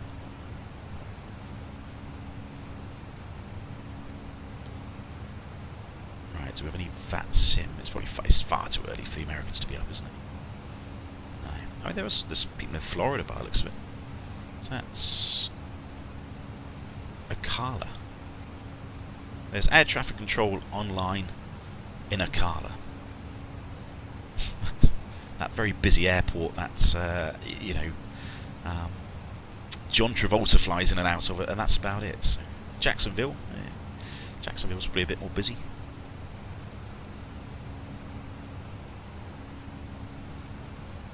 I need to have a look at the scenery for Ocala, to be fair. Is the default scenery any good? I'm going to park an aircraft up next to John Travolta's house. Or is it, maybe it's not that one, maybe it's not that one. No, there's the John Travolta one. So it's not the one that John Travolta goes to, it is Ocala International, which is the other one. But there's no aircraft there that I can see.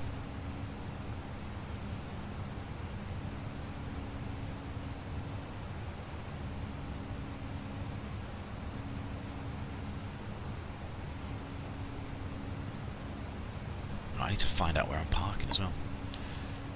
North Atlantic controller is online. Yeah, I mean that's pretty good. 9 satellites. It was great seeing the 747 taking off. Though, yeah, why did they do it in night? You know, couldn't see anything. I was looking at flight radar actually. There was a couple of aircraft. There's some Ryanairs. I think there's an EasyJet.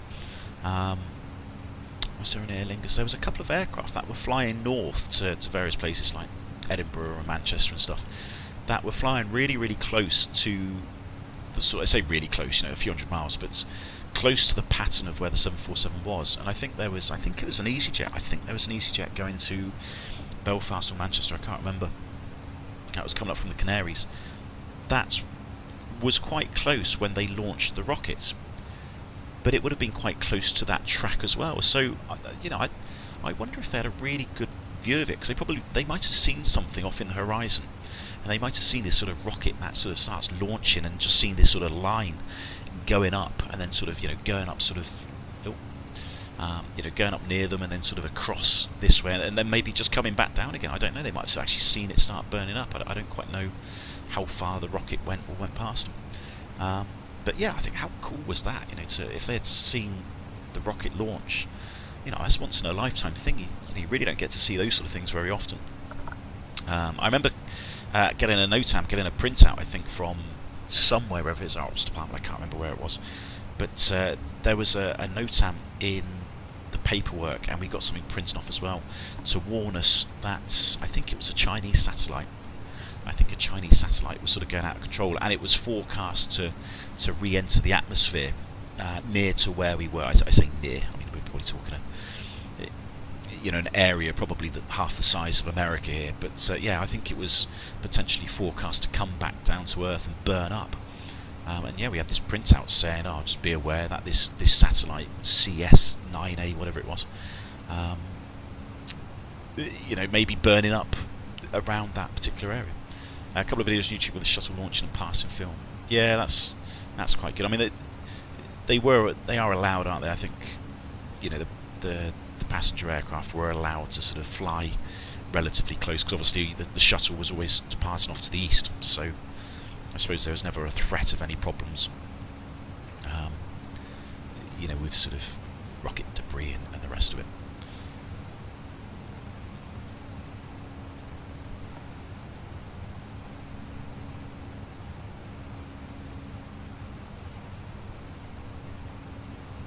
Is that another light down there I saw?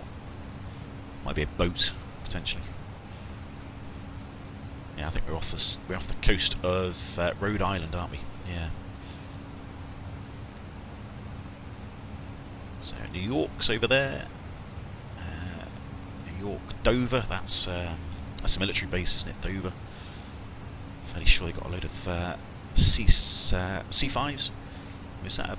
That looks like an aircraft, actually. Yeah, there's an aircraft down there. Who are you? I wonder who you are.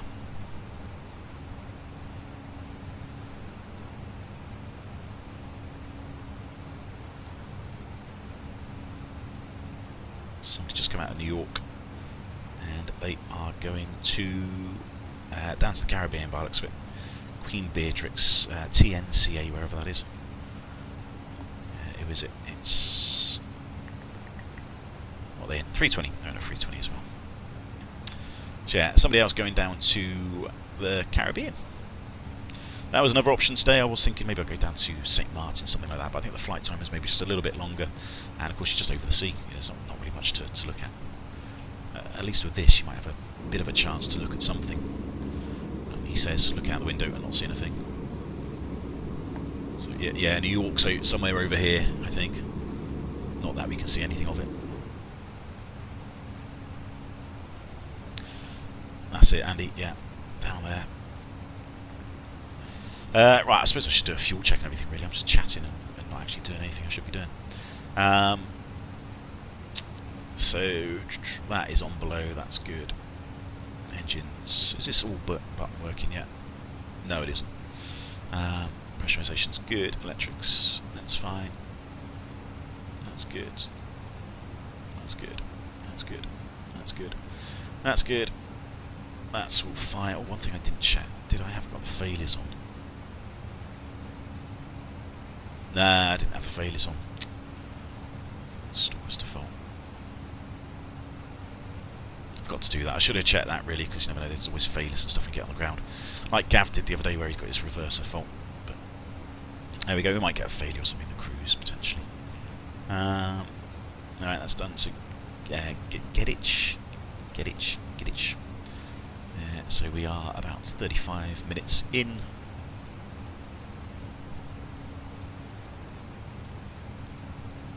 Maybe we could load on presidential. Yeah, you could do, yeah. It's definitely San Diego to Sacramento on that, so maybe today I'll follow you on Boston, Miami after my late shift. Working at my hometown airport. Nice. Nice one, D. See you later. Yeah, have a good day. Automated weather observation, Yep. 110 Zulu. Wind 19er at 8. Visibility 7. Sky condition, ceiling 1,400 feet overcast. That should be on guard. Temperature 11C, 2.10C, altimeter 2956. November 12 automated weather observation, 110. Is that an 80s coming through Unicom? Wind 19er at 8. Visibility 7. Sky condition, ceiling 1. Yeah, it is. There's like an 80s coming through Unicom. November 12 automated weather. Okay. Well, I'll just stick on 805 for now. What was I saying? So, Gedich, was it?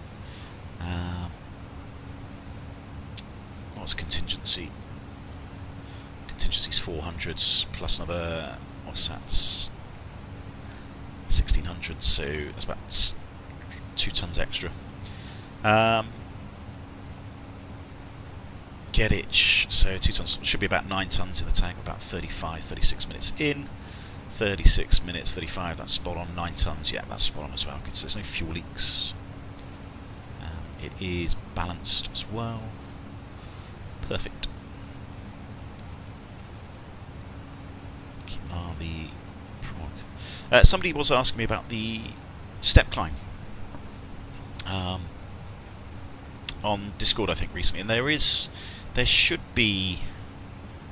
I'm fairly sure it's. Yeah, I think there should be a line here, either the perf page or the prog page. I can't quite remember where it is. I don't think it's the prog page. I think it's the perf page. There should be a line somewhere that says step climb.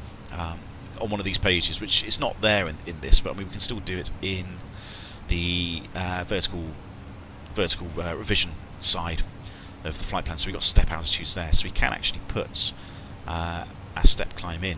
Now some boxes said optimum, I think. No, it doesn't do that. I don't think any of them do that anymore, actually. It might be an old thing. But we can put 36.0 and then it says it puts in the optimum place to do it. So we can put 360 in, and normally it would then, I don't think fly-by-wire, I don't think Phoenix have got this, no. Then it would put a sort of pseudo waypoint somewhere down here that says step climb or something. I can't remember what it is, but there's then a waypoint which indicates at what points where you will be to then climb up to 36,000 feet. And that would be indicated on the ND as well, so you would see a an arrow going up somewhere along the flight plan, which would indicate that's where the step climb point is. But they don't seem to have it coded where it doesn't seem to show actually where that step climb waypoint is. You can put the step climb waypoint in, so you can put it there. In fact, it says no optimal, to be fair. So if it was going to save you a bit of time and fuel, it would show you how much time and fuel you're saving. And in fact, if it doesn't say, if it says no optimal, then maybe it's just defaulting to not put the step climb in. But yeah, if it was showing something like an improvement to the flight time, the burn, then it should put it in somewhere. Getting sick of tired of works, meetings, interrupting streams. Missed the past 50 minutes. Sorry, Mark. We weren't discussing much other than just the finer points of women's football, the complete failure of the British team to send a satellite into space. So yeah, you didn't miss too much. Maybe a little bit of maybe some conversation that was a little bit contentious, but yeah, not too much. If you chose manually a waypoint, you get a top of climb waypoint and the marker on the ND. Oh yeah, that's the other way. Yeah, you could do that. Where's the flight plan? So obviously the flight plan was doing this to be at 360 all the way, because obviously it's anticipated to be a little bit lighter. But let's say we're going to go at Sierra Whiskey Lima. What's that? 100? No, probably a bit further away, wouldn't it? Wetro. Yes, let's go Wetro.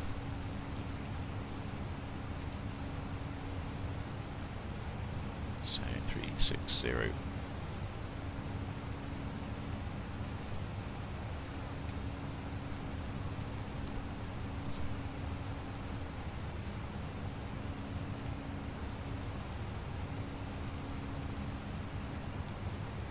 Oh yeah, there we go. We can see it. So top of climb, then top of descent. Is it straight away?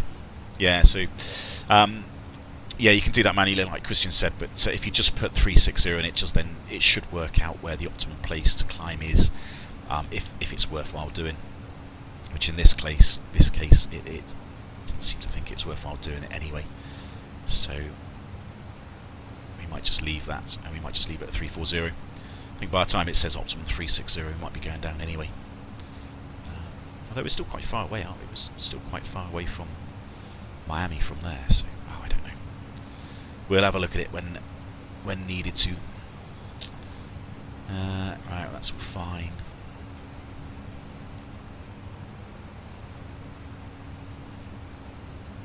So let's get the charts up. Miami. Yes, we've got loads of time. So approach is going to be 27 apparently. Right, let's localise to 27. That's the plan. Arrival is this one, just random spelling of something. Via Hog, so we're going to go all the way down here, down here, down to here. That one. Not departing, so don't have to worry about that. Airport info. Let's have a quick look at the chart. So yeah, landed on this runway possibly, and then what was the stand? It's Delta 27. So where are we parking? Oh, maybe up here somewhere. Where are the parking bays? So yeah, this flight is supposed to park up here, Delta 27. So a relatively long taxi route in. So lands on the runway down here somewhere again, and then whatever route it is. I wonder if we could land on the other runway. I wonder if that would be more suitable. I'll have to keep an eye on what the real world does. Do you have a favourite overnight during your trips? Marlborough Brothers Delta. Something you said in New okay, I don't do many overnight flights, to be honest. Like trips, you know, we've got a couple of night stops, but I don't do them very much. And you know, the airline I fly for, we're sort of there and back most of the time. So yeah, I don't really do overnight stuff. Sadly, I'm not long haul, and our airline doesn't do sort of overnight stuff. So yeah, I don't really have a favourite overnight. To be fair, I don't really like doing overnights anyway, because you're away from home, you're away from the family, and yeah, I don't really enjoy that much. Which is one of the reasons why I never really went long haul either. So you know, I'd prefer to be at home. Right, parking base, let's do that. Don't need the coordinates. West Cargo, we're not going down there. We're not a 380, we're not a 747. Minimums, so is this... I guess this is approach minimums, yeah. So maybe not that one. 27, there we go, it's a 27.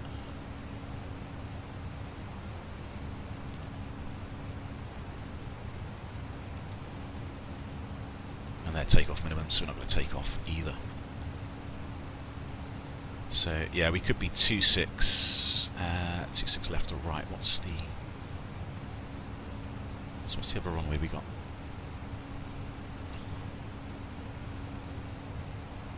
Yeah, so 26 left could be an option. That looks like it's a nice long runway, so that could help us. Tends to just jump to the next flight level if have the mid-flight level shown as optimum. 34 to 36 when 35 is... Yeah, that's... I mean, Christian, that's what the flight crew training manual, flight crew techniques manual, and the FCOM, it sort of suggests doing that anyway. You need to stay as optimum as possible. You know, you might step climb, so even though it's got 350 now, you could go to 350 and it would still be relatively optimum, and then sort of, you know, step climb that way. If you were doing a really, really long flight, the optimum might be 3.2, and you might be on the odds, so you might go, well, let's go 3.30. As long as the recommended max was probably 3.40, you wouldn't want it. You want to go to 3.3 or something. If the optimum said 3.2, but the recommended max was like 3.33, because there wouldn't be a lot of margin then between VMO and VLS. So yeah, you need to sort of be a bit careful, but going about 1,000 feet above the optimum is still fine. That's not really an issue. More importantly, away from the dog. Exactly. Yeah, I miss the dog more than I do the missus. So oh, she'd murder me if she heard that. No, I miss them both. It's yeah. I don't know. Dog isn't going to walk himself. He isn't. No, I know. I've walked him this morning, so he's had a bit of a walk. I think he wants to be played with. I think he's just lying down there actually. Good. He's just settled on the landing.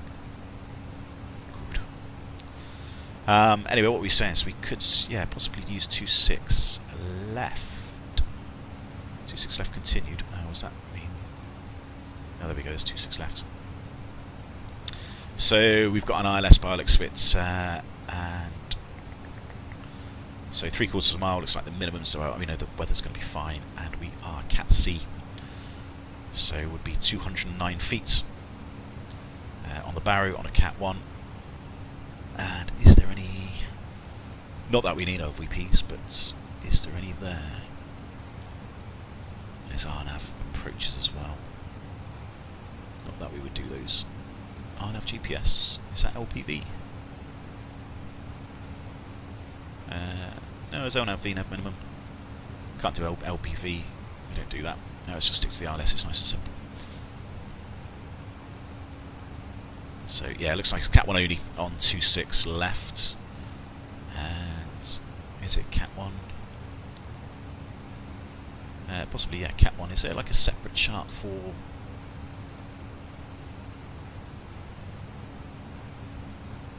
LVPs? Does any runway in Miami do LVPs? Maybe, maybe not, I don't know. Maybe there's a separate approach somewhere. I don't know. So this is where I'm not really that familiar with the approach charts, etc. in America, because I don't really know where we'd look for LVP stuff, whether there's a separate chart. I mean, this airport must be authorised up to LVPs. It easily must be able to do LVPs. So I'm not too sure what the minimums would be.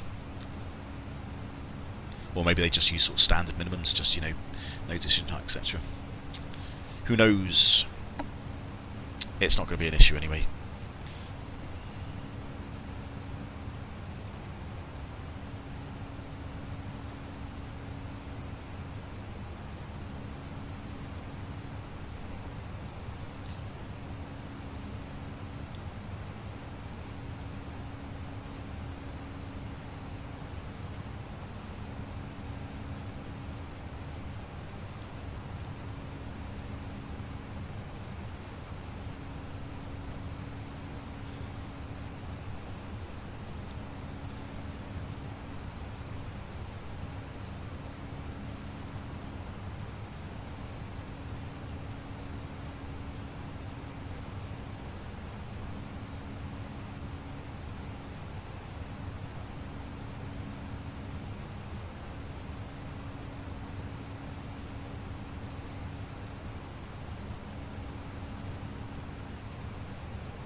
So I just answered something on Discord. Oh, I've literally just replied to that, Josh. Oh, it's a bit bumpy. Worry then we're actually flying through the top of something. Oh, look, it's so pink. Oh, it's beautiful.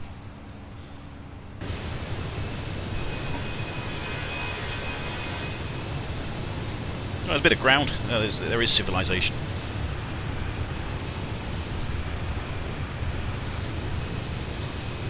That's quite a nice picture, actually, isn't it? In our 22-year-old aircraft.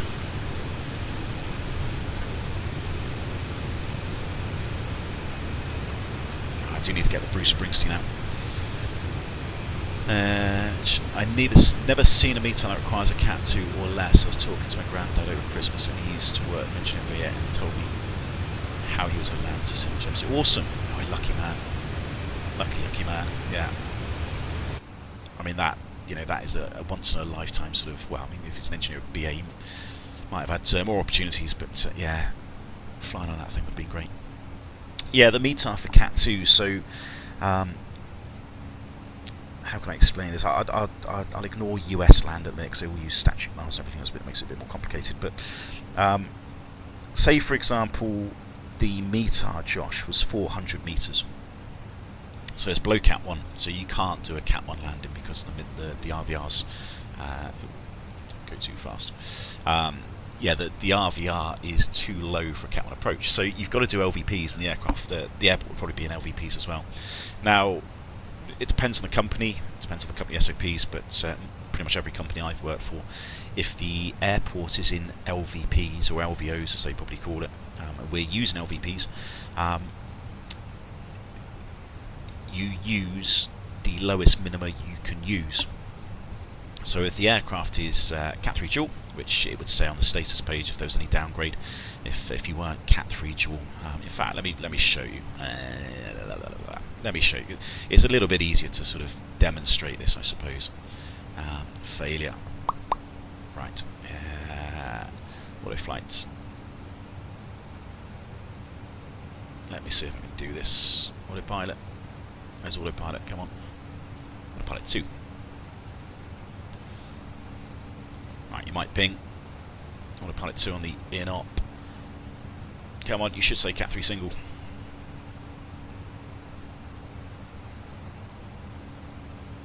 Bastard, I'm going to do it, are you? Right, so we've lost autopilot 2, so we can't engage that, won't work.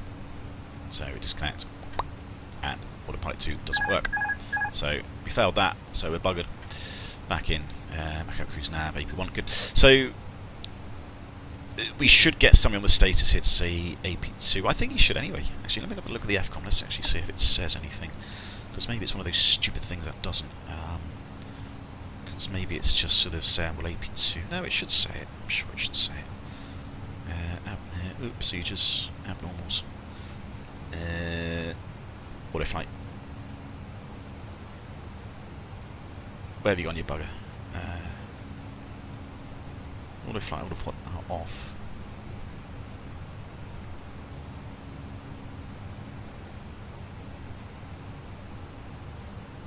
Oh, maybe it doesn't. Actually, no. Maybe it's right. What else? Wow, it's going to drop us to Cat 3 single.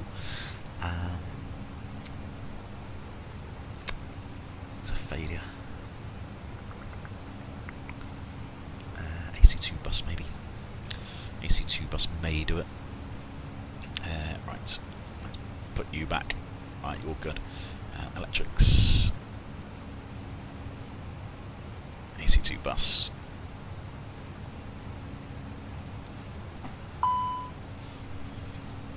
Right, lost all that. Good. Let's go. Yeah, don't care about that. Not that one. That one. Yeah, no. Good. Is that saying it? Cat 2. No, that's even worse. That's dumped everything. Okay, I don't want to do that. Right. Cat 3 single.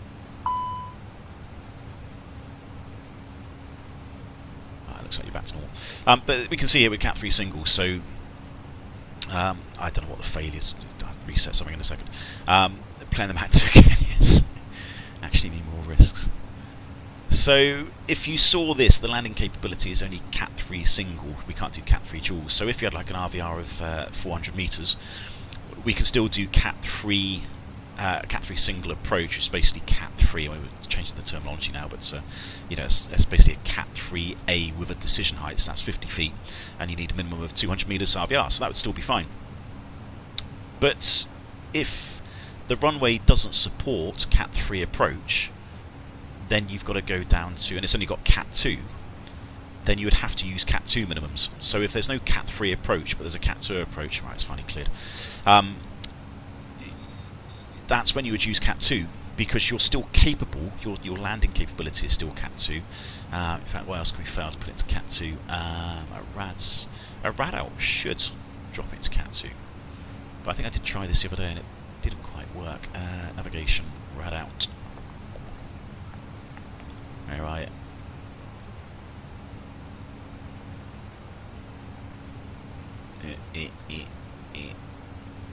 Come on, you're here somewhere. Rad out, there we go. Rad 2. Let's go. No, because I think rad out 1's a bit more important. So, there we go. So we've lost rad out 2 now, which isn't a major issue. But now we're Cat 2 only. So that's the other time. So, you know, this was why. This is when you would use Cat 2 minimum. So let's say, for example, you're landing in, I don't know, Heathrow, which is, you know, the runways all, they're all authorised, or they're all approved down to Cat 3 minima. So you can auto land, you know, using no decision height at all, because they're Cat 3 without a decision height. So, you know, you can auto land, but because we've got a failure now, that means the aircraft is only Cat 2. That's when you'd have to use Cat 2 minima. So long as you've got the Cat 2 minima at the airfield. So let's have a quick look at an example. Let's just talk about Heathrow as soon as we said it. So in this example, again, say it's 400 meters. Say you landed on 27 left, 27 left, Cat 1 and 2, perfect. So it's 400 meters. The aircraft's capability is only Cat 2 now, so we can only use Cat 2 minima. And if they said the RVRs were 400 meters, we're still fine, because we need 300 meters, so we're still legal to do that. But if the RVR was 200 meters, now we're buggered, because we're Cat 2 and we need a minimum of 200 meters to start the approach. But you know, Cat 2 is 300 meters, so sorry, we need 300 meters to start the approach on a Cat 2 approach. So if it was 200 meters, we can't do that, because the actual RVR is 100 meters less than what we need. So in that case, if we lost a rad out and we're Cat 2 and we're coming back to Heathrow and it's 200 meters, we can't get in, you know, until the RVRs increase, or, you know, more likely divert. So, you know, this is when Cat 2 is very, very rarely used as a minima. And it's very rarely used because most airports that are LVP or LVO approved, they have minima that goes all the way down to Cat 3. So Cat 3B or Cat 3A, which is basically Cat 3 without a decision height and Cat 3 with a decision height.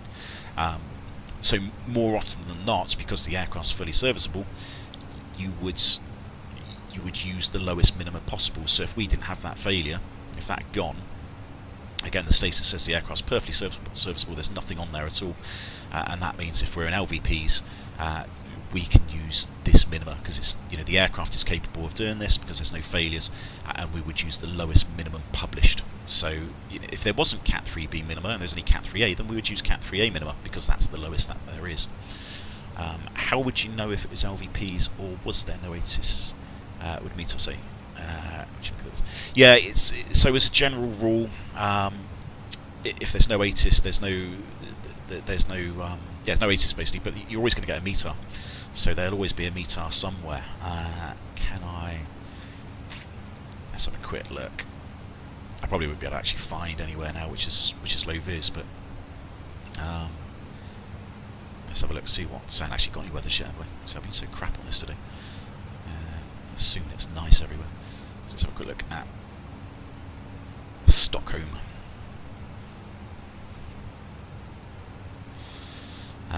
So yeah, so there we go. It is a good example. It's a really good example actually. So Stockholm at the minute, 170 at 9, so it's probably the southerly runways. 7,000 meters, which is Cat 1, so we're great for the visibility, but it's overcast at 300. So the cloud base is really, really low.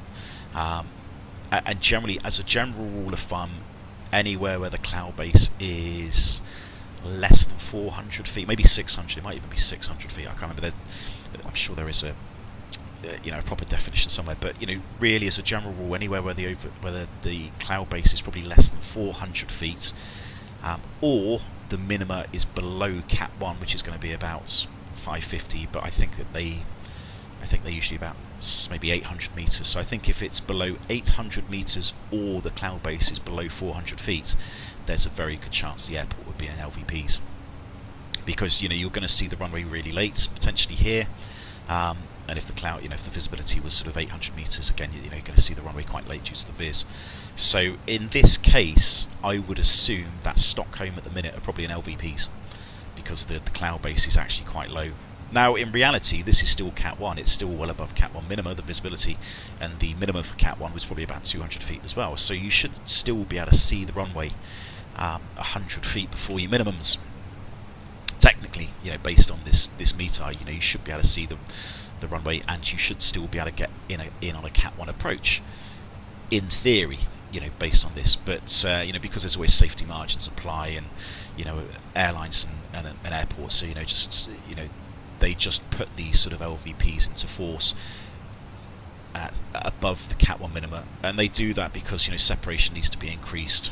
There's a bit of extra workload, etc., and it's just in case the visibility or cloud base drops any more. So yes, it might be above Cat 1 minima, but if it starts reducing or starts getting a little bit lower on the cloud base, then they're already in LVPs, so they don't have to then start slowing everything down and transitioning over. So yeah, just look at the METAR for that, and occasionally you'll see it. And you'll think, okay, well the cloud base is really low, or the viz is starting, if the viz is like 800 meters, we're starting to look at LVP type conditions. Now, of course, the airport needs to be LVP qualified. That's the other thing. Let's have a look at, I know Arrecife is a good one, GCRR. So, you might get low viz, but the airport might not be approved. So you can see here, Arrecife, runway 03, which is the only ILS there, we've only got Cat 1 minimum anyway. And what you need, there we go, you need a minimum RVR of 1600 metres with the approach lights. So if the viz was down to 1000, you can't make the approach. So you might find that you've got really low viz at an airport that isn't even qualified or approved to do low visibility operations. So yeah, you need to sort of keep an eye on it really, and certainly worth looking at when you start getting low viz. How do I delete these things? I don't know. Press that.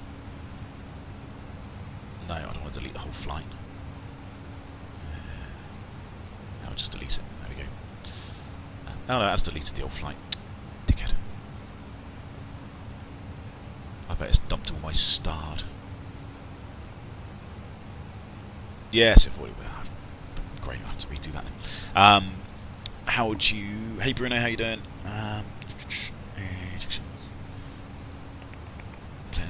Right, how would you calculate the regulated takeoff weight? That's great, that's performance. So I don't know how accurate this is, but there you go, you've basically got a regulated takeoff weight there of 80.8 tonnes. So, that's fine. What's max takeoff weight is 79, is it? I can't remember now. If I look. Every aircraft can be slightly different. Takeoff, 75.5 even, sorry. I think I was thinking of a 320 Neo. So 75.5. So that's fine. Our regulated takeoff weight is 5 tonnes over what our maximum takeoff weight is. Anyway, hey Kevin, how you doing? How's the States treatment? Well, okay at the minute. I mean, there's no ATC online yet, I don't think, so I don't have to start talking to the Americans, which would always be embarrassing because I don't have a clue what I'm doing. But yeah, it's just another flight down the eastern coast as the sun's coming up. So yeah, very, very nice. And it was supposed to come up at about 10 minutes past 7, which I think the local time is 10 minutes past 7. So that's looking pretty realistic. Lovely binky clouds. So yeah, Josh, the regulated takeoff weight, so that is in here. Now obviously be careful, we're in Boston, so like nice massive long runway, but if we look at the Isle of Man, which is where we were yesterday, which is EGNS 26 probably. What's the weather? Yeah, there we go, wet. Does it make any difference? Let's have a quick look. Right, so for the Isle of Man, this is where you've got to be really careful on the shorter runways. This just says 81 tonnes actually. It says, that doesn't make any sense. Yeah, I'm sure that would be a lot lower. Wait.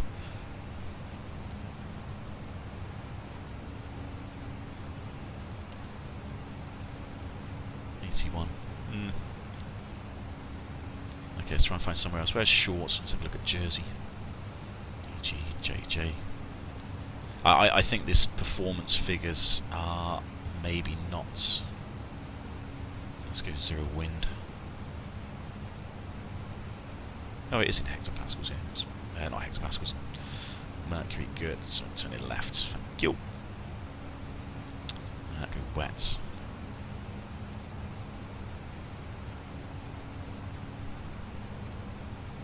Still 83 tons.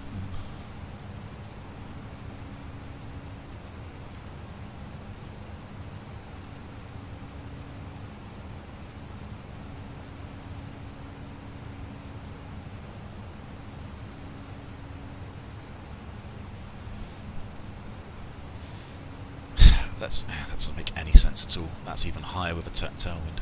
Oh no, it's the wrong one already. 26.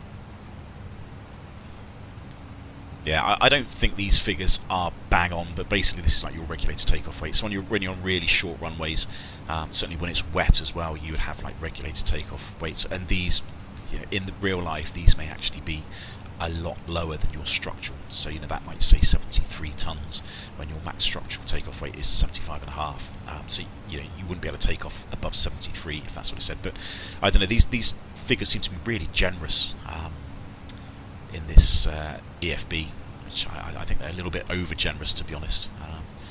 I'm sure if I was to have a quick look, to be fair, I'll just fly smart, stay for Jersey.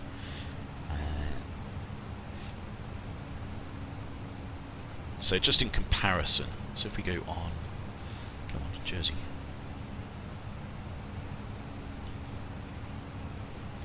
Zero 8, no, 26. Tala 5, 10 degrees. I say 1003, something like that. Try off. So yeah, in comparison, FlySmart gives us, with this sort of weather conditions, gives us max takeoff weight of 63.8 tons, which is obviously a lot less than what the structural. So yeah, this figure is not really correct at all. Obviously Phoenix haven't quite got this perfect yet, but this would have a much lower regulated takeoff weight. But there we go. There's not much we can do, is there? Right, what else have we got? What camera config to use? Was that just the one on the Discord, I think, Josh? I can't quite remember. Very good. Cheers, Kevin. Exactly what you mean.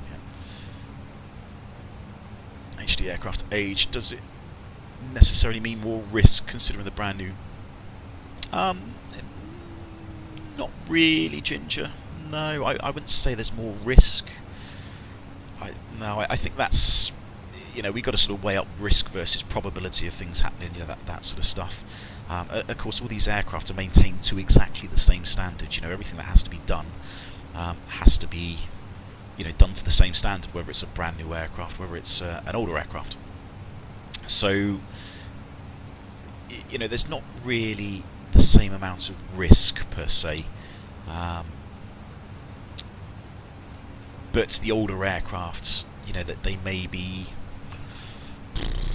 I don't know, just a bit more bent sometimes. There might be a couple more MEO issues, but I don't know that there's never any more MEO issues on an older aircraft than there are on the newer ones. But I think that depends on the airline. I work for an airline that's got a very good engineering department, and we keep the standard of the aircraft really good. So yeah, I wouldn't really say that there's more risk. They're just, they might have an older MEL. But no, I don't think there is. No, I wouldn't say, flying a 20-year-old 320 compared to a 2-year-old 320, apart from it looking a lot newer in the newer one, and the FMS might be a bit more updated. We might have some sort of newer kit up here. That might be digital rather than analog, etc., etc. But apart from a couple of the systems, the aircraft's exactly the same. So yeah, it doesn't bother me. I don't even look at the age of the aircraft. Just this one in particular, I looked at, I put the reg into Google, and it came up with what do they call it? God, MSN, that's it, the manufacturer's serial number. So it came up with the manufacturer's serial number, so that's in FlySmart, not FlySmart, in SimBrief. And yeah, it said it was like 22.6 years old or something. So yeah, been around a long time, this one. This is a good old girl. Well, that's quite nice. That's another nice screenshot.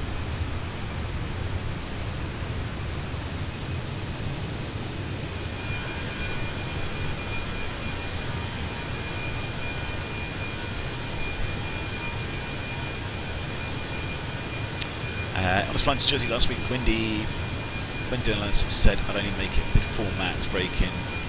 Bit of it said wet, it wouldn't be able to. Yeah, again, that's just another thing which you've got to do, like a... When you go to these sort of shorter airfields, you're supposed to do average age for the Jet 2 fleet. Yeah, probably is smart. Yeah, when you go to these shorter airfields, what we do in FlySmart before we go, and Fenix, and I don't even think Fly-by-Wire have this, we've got 2 landing distance performance calculators. It's the same page, but there's an in-flight landing distance calculator, and there is a dispatch landing distance calculator. So what we do before we go to a shorter runway, like if it was to Jersey, we would go, 2.6, let's assume it's dry, put the weather in. That's done. So yeah, it's going to be 2.6 with that sort of wind, and then we would put in our rough estimated landing weight. I don't know, 58 tons, whatever it's going to be, and we would do it on the dispatch landing distance, and it would give us a regulated landing distance. Regulated landing weight. It would give us a regulated landing weight, and this then transposes to our load sheet. So when we do our load sheet for the passenger figures, we already know what our maximum landing weight can be based on the dispatch calculation, and then from that it gives us a much more accurate underload.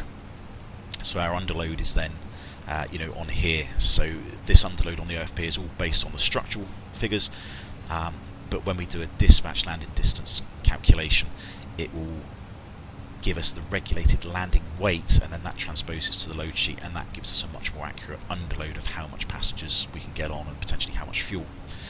Now, we don't have this in the EFB, which is a bit of a shame, so we kind of have to try and work it out. And I'm trying to sort of work out how to do this, and I'm wondering how I can sort of work this out backwards. Let me just do a quick dispatch for Jersey.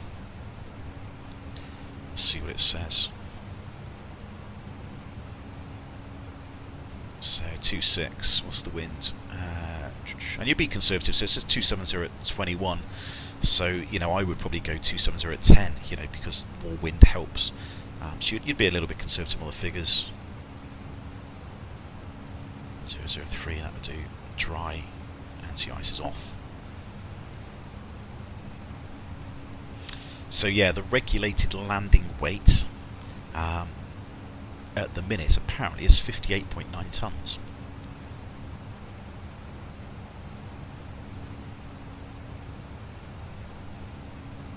So if we were forecast to be 58 tons landing weight, we could do that.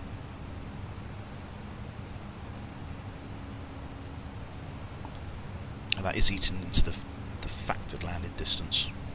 And then we got SOPs on base what we can do and what we can't do, etc. So yeah, 58 tons to be fair. And I look at, hello mate, you're right. The dog's just seeing me. Yeah, 58 tons seems to work in FlySmart. Just, I mean, that's the actual landing. 58 tons, that's the landing distance, but it's not satisfying the factored landing distance, which is a 15% margin, which is this bit here. So actually, that's not. Yeah, this is all in feet, but the 58 tons on a real aircraft is probably sort of closer to here, and it's sort of eaten into the factored bit. But we could do it. If that's actually, so tell a lie, that's using low order brake. So yeah, actually that's a lot better. So medium order brake now, our regulated landing weight is actually 64.8. So yeah, so we can actually land up to 64 tons. But if we put 64 tons in here, it won't say we can do it. Actually, no, it's not. It's still saying we can do it. 64.8. Yeah, it's even 64.8. So I think trying to work out the regulated landing weights in the EFB on the Phoenix is quite hard work. I think what the easiest thing to do is just keep putting a weight in, and so long as your landing distance required is less than the landing distance available, you're good, basically. Well, we're 66 tons. So yeah, even at 66 tons, it thinks you could probably do it. So there's a little bit of a discrepancy really between this and the real world. But in the real world, you do a landing distance calculation, a dispatch landing distance calculation. That gives you your regulated landing weight. That then transposes to the load sheet, and then everything's sort of based on that really.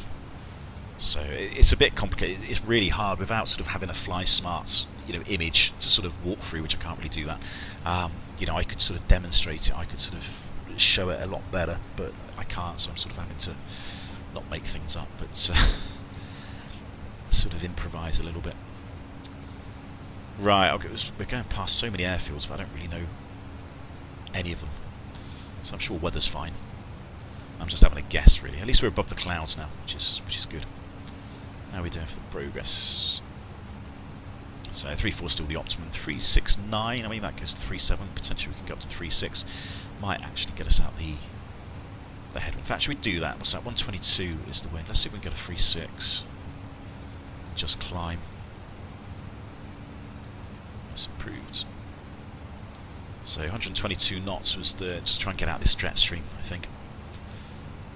Yeah, I don't think I'll ever really understand some parts of airline-specific SOPs. Some of these just seem to be taken away from. Some of these just seem to be taken away from safety. Which ones? Which ones, Liana? I would respectfully disagree on that. That the SOPs, that is exactly what the SOPs are there for. They are there to preserve safety and actually make it. Make safety probably even better. So there's usually a very, very strong reason. Can't recall a specific one. Yeah, they are usually there for very specific reasons, and that's to enhance the safety. So I don't think I've ever really really come across an SOP that I sort of think, well, hang on a minute, that's compromising safety. Not that I can remember, anyway. I mean, I've come across SOPs that I haven't understood. I've gone, why the bloody hell are we doing that? I don't quite get it. And then spoken to a trainer or something, and then it's been cleared up a bit more as standards captains, and then understood it a bit better. So, occasionally you do get the odd sort of SOP which you don't really get. Take the radar altitude callouts, for example. Why isn't that standard? How do you mean? I mean, again, that depends on the airline, I suppose. I mean, the standard call-outs for us is 1,000 feet, and some aircraft have the automatic call-out at 1,000 feet, some don't, so you just have to say at 1,000 feet, whether that's above the aerodrome altitude or, rad out. And then you've got the 500-foot call-out as well. And all the aircraft should call out 500 feet automatically, but I have noticed recently there's a lot of aircraft out there, I just don't know if that's the terrain or whatever it is, the radio altimeters, they don't always call out 500, so you got to watch this as pilot monitoring. You call out 1,000, whether it's on the rad out or the barometric altitude, and equally 500 feet as well, because we've got to be stable at 500 feet for us. For my airlines, some airlines have to be stable at 1,000. So yeah, it depends on the airline, but I think that aircraft standing at the runway can interfere. That can affect the localizer. Thermal, yeah, that can affect the ILS indications. But I think why not everyone uses radar instead of barometric reading? I don't know. I don't think I've ever worked for an airline that hasn't used both. I don't know. Maybe I'm just used to it. Maybe it's just that's what I'm kind of used to. Right, there we go. We've lost 10 knots of the headwinds. That's going to improve a little bit. Out cruise. How are we doing for time? Still 1/2. It's not great, is it? Yeah, so you say you need to be stable at 500 feet, but someone else needs to be stable at 1,000. Isn't it less safe to require... Isn't it less safe to be required or to be stable? Well, you'd say it's more safe because, you know, then you're all stable at 1,000 feet. You know, allowing it continue to 500 feet, you know, would make it less safe because, you know, you've got potentially, I mean, I'm not saying it's less safe, but it depends on the airline. No, I mean, the higher up you are stable, the more safe you're probably likely to be because the aircraft is... sorry, safer. Yeah, it probably would be safer. Yeah, it would be. Yeah, I'd agree. You know, if everyone is stable at 1,000 feet, then yeah, it would be safer. But you know, don't forget this is an airline SOP. You know, it's their train set, their rules. So you know, you just comply to whatever they're saying. And you know, most airlines nowadays they've got what have they got? They got oh God, what's it called? Safety management systems, SMS. They have safety management systems, and they have a lot of data, so they receive a lot of data from other airlines, from the industry in general. You know, statistics, scientific sort of scientific factors as well. You know, inputters, and you know, all of these sort of safety management systems and these sort of SOPs. Basically, everything's done as a risk assessment. And if they have the data to suggest that, you know, 99% of all aircraft that are stable at 500 feet land safely and there's no deviation from safety, you know, if the statistics support that, then the airlines can use 500 feet. Now, if an airline says, well, that's fine, I've got the data to support that, but I don't want to run that risk, you know, that 1% is still too much potentially for us to, or 0.1%, you know, whatever the figure's going to be. If that's still too much of a risk for them, they might go, well, as a company, we want you to be 1,000, you know, stable by 1,000 feet. You know, they might have the data to support that it's still safe to go to 500 feet and be stable, but you know, they may not want to. So, also depends on the aircraft you fly. Exactly, yeah. Yeah, there was that good video about it, wasn't there, Christian? Yeah, I think I would have been. If I'd been that pilot, Christian, I would have gone, you know, possible ATC deviation. Hope you got a pen ready, love, because you know that BA 747 was told to go around in favour of the guy behind him. Well, that's not a failure of the BA 747. That's a failure of air traffic control, and they've you know, they've compromised the separation. Air traffic control has done that. So, you know, I would have been really pissed off as the captain of that flight. You know, I would have put a report in, but you know, there we go. But yeah, you know, larger aircraft 747s, you know, they may well have to be stable by 1,000 feet because they have too much inertia and they can't bleed off the energy enough so that they're stable by 500 feet. And yeah, every aircraft's going to be slightly different, and you know, due to the aircraft, it's going to then affect their stability criteria. Right, this guy's 1,000 feet above me. Just want to make sure, am I at the right flight level? I bet I'm at the wrong flight level. I have to preach it to everybody about being at the wrong flight levels in Europe. Let's have a quick look.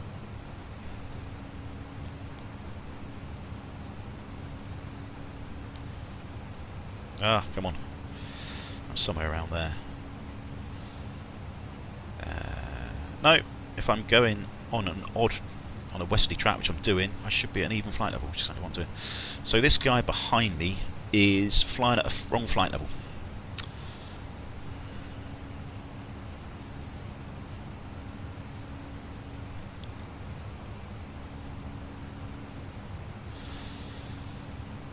Yeah. I don't know. Is this the guy that took off behind me from Boston? I think it is. Yeah, it is. And you're catching me up as well. I don't know who you are, I don't know if you're watching on the stream, I don't know, but you're on the wrong flight level and you're catching me up, so either overtake me, get on with it, but don't get in the way of my arrival, please.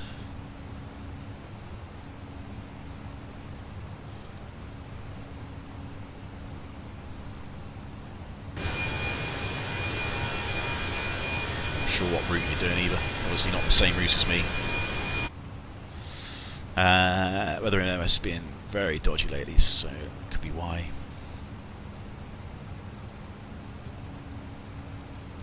Yeah, the weather was horrible yesterday. I don't think that was the weather that, you know, I don't think I did a crap landing because of the weather. It's just because I'm just crap. Right, what else do I need to do? I was going to do something. I can't remember what it was. Oh, in my charts. Get all those back up.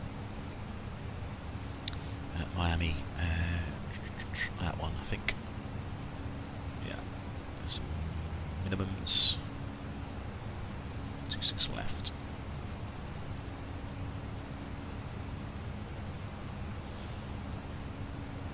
Parking bays, that one. Arrival, that one.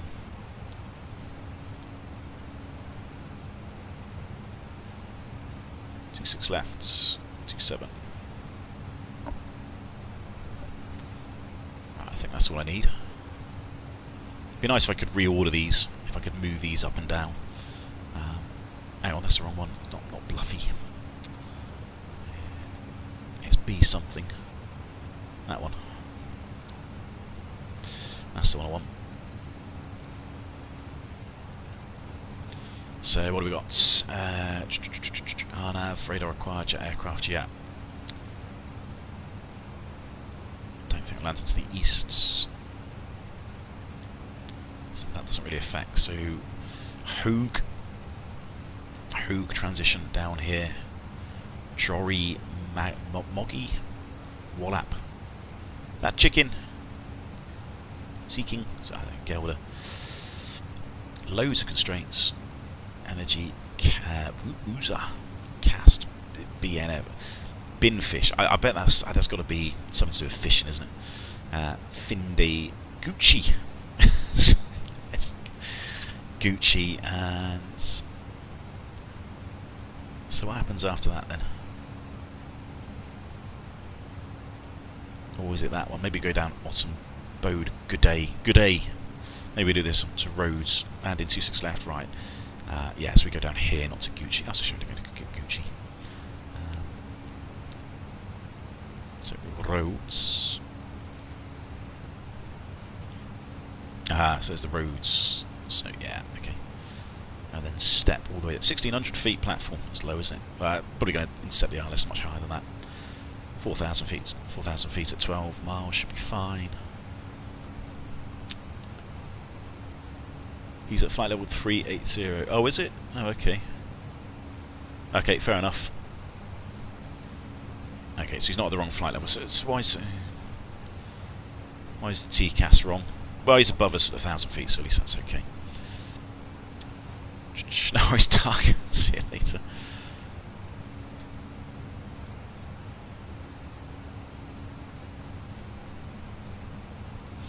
Right, at least there's no CBs that have popped up at that sort of flight level. Of course, the TCAS RA for me, as far as I can make out, it had an oncoming aircraft 1,000 feet too low, but ATC didn't notice.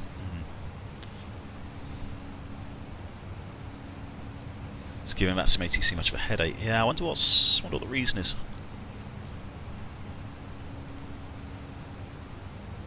Thing is, we can't all start setting, altimeters to,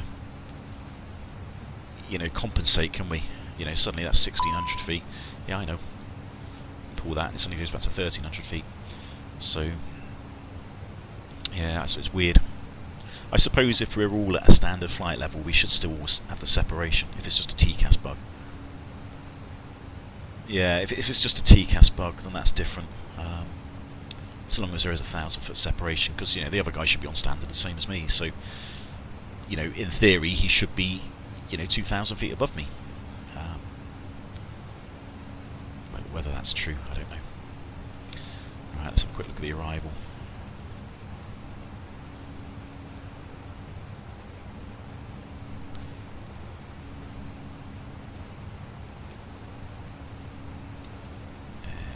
Constraints. Hogue, Jory, Moggy, Wallap 240 above, Sickin 220, yeah. 280 knots. Yeah, we'll be about that. 16,000 energy. Uza. Cast. 250. BN fish. And then Ution, that's it, yeah, Ution. 11,000, 230. Bon HD, there's another HD, 9,000. Great. Between 9 and 8s, yeah. Road 6,000 at 210, good. Where's my RLS gone? Miami approach.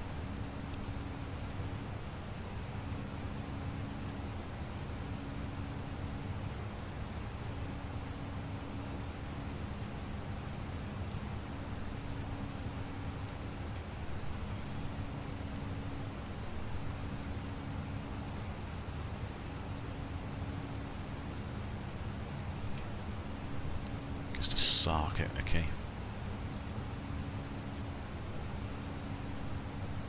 3,000 Sarko, yeah. And 209. Okie doke. Pretty straightforward. Let's copy you. Let's put you in.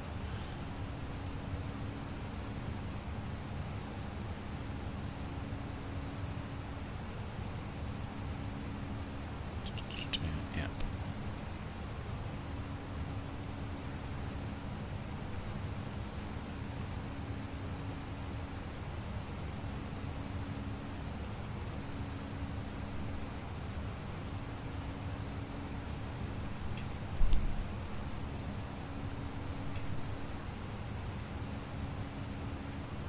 It's got roads.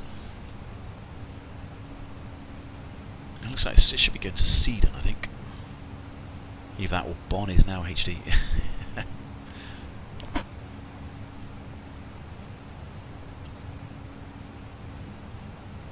So it looks like sort of a track 208 after roads. Can we put this in roads? Where's it? Seedon.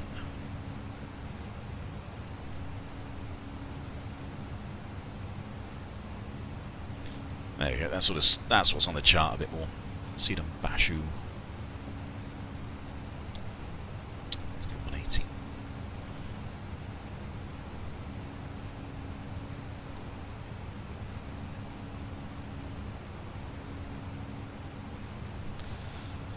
Perfect. That will do.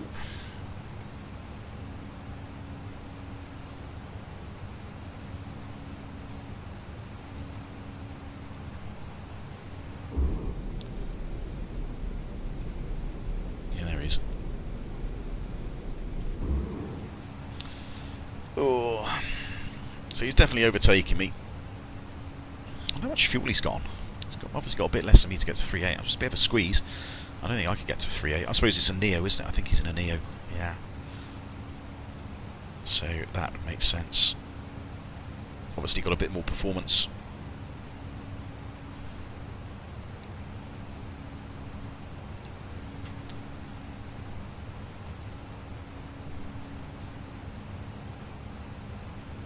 Still no ATC online. Again, not a major issue.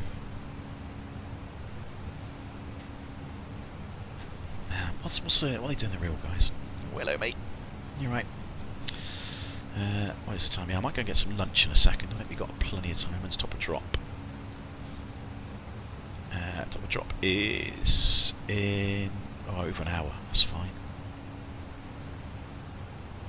Yeah, I might go offline and offline. Well, I might come off the stream for a second. What was I doing? Flight radar, and then I can play with a doggy a little bit. And go get some lunch.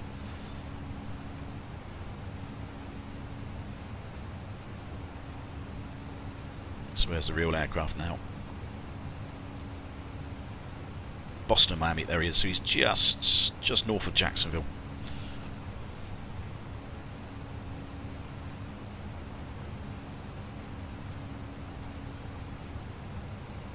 Okay. Oh, they've gone down there. Okay.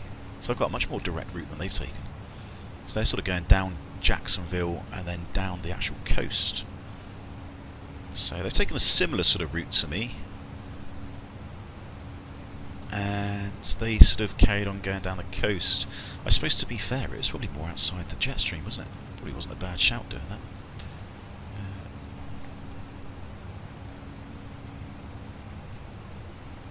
Yeah, maybe refiling. Yeah, I don't know, it seems to be more in the jet stream. I think. No, I don't know. I don't know what they're doing, but yeah, the real guys are sort of more towards Jacksonville way, and I'm sort of more over the sea. But yeah, what are they doing on? So yeah, he's using 2.6. Are they using 2.6 right? Are they? Oh, okay, they're using 2.6 right. Oh, okay. So should we look at 2.6 right then as well? Maybe it's 2.6 right. I think that's just an RNAV only, which I'm sure we can do. 2.6 on localizer. It's a localizer only for 2.6 right. We could do that. That'd be interesting. Have we got any RNAVs? I'd probably rather do an RNAV. GPS. There we go. What's the minimum? 432 versus. Oh, no, it is an ILS. No, that's the wrong one. 2.6 right. Yeah, so the minimum's actually a bit lower on the RNAV. Let's have a look at doing the RNAV then. Let's go put that in the secondary.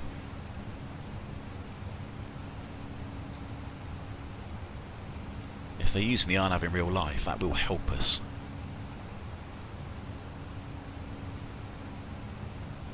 RNAV 2.6 right.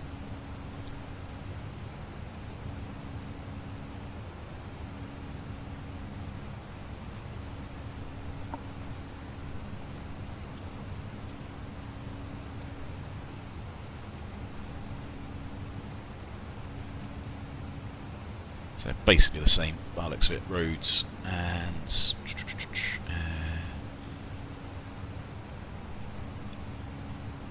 where's my charts gone? RNAV GPS, yeah, no, I can do that, yeah, it's easy. RNAV 2.6 rights. So it won't be the ILS and 2.6 left anyway, so I'm going to do that one. How do I get rid of that? Close you, yeah, thank you. 2.6. Now, how do I get rid of you? Edit. Aha, there we go. Perfect. So, roads Terry, according to this. Is that right? 2.6 right, RNAV.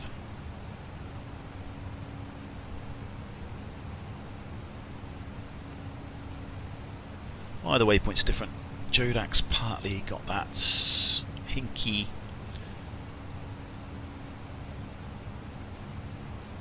Seems to be a waypoint missing. I'll have 2.6 right. Aha.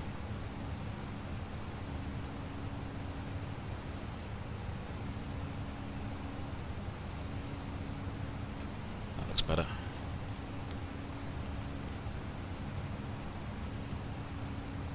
There we go, roads Terry, that's what the chart says.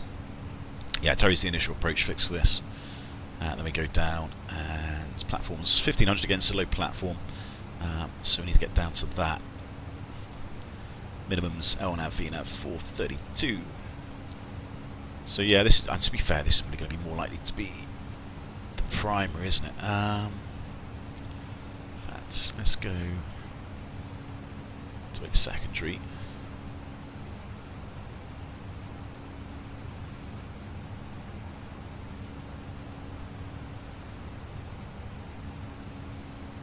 Oh, yeah, done that. Let's go 2.7 in the secondary then.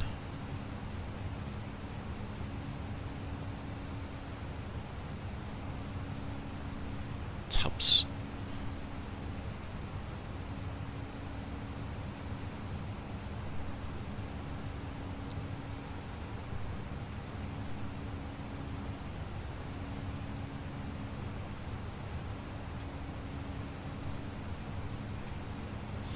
Butchering these flight plans.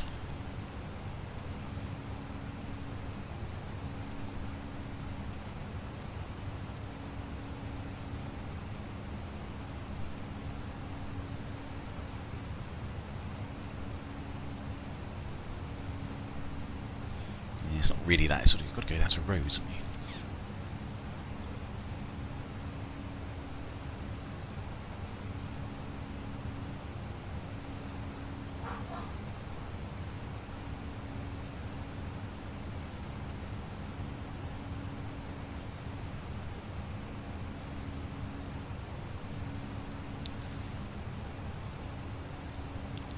Roads.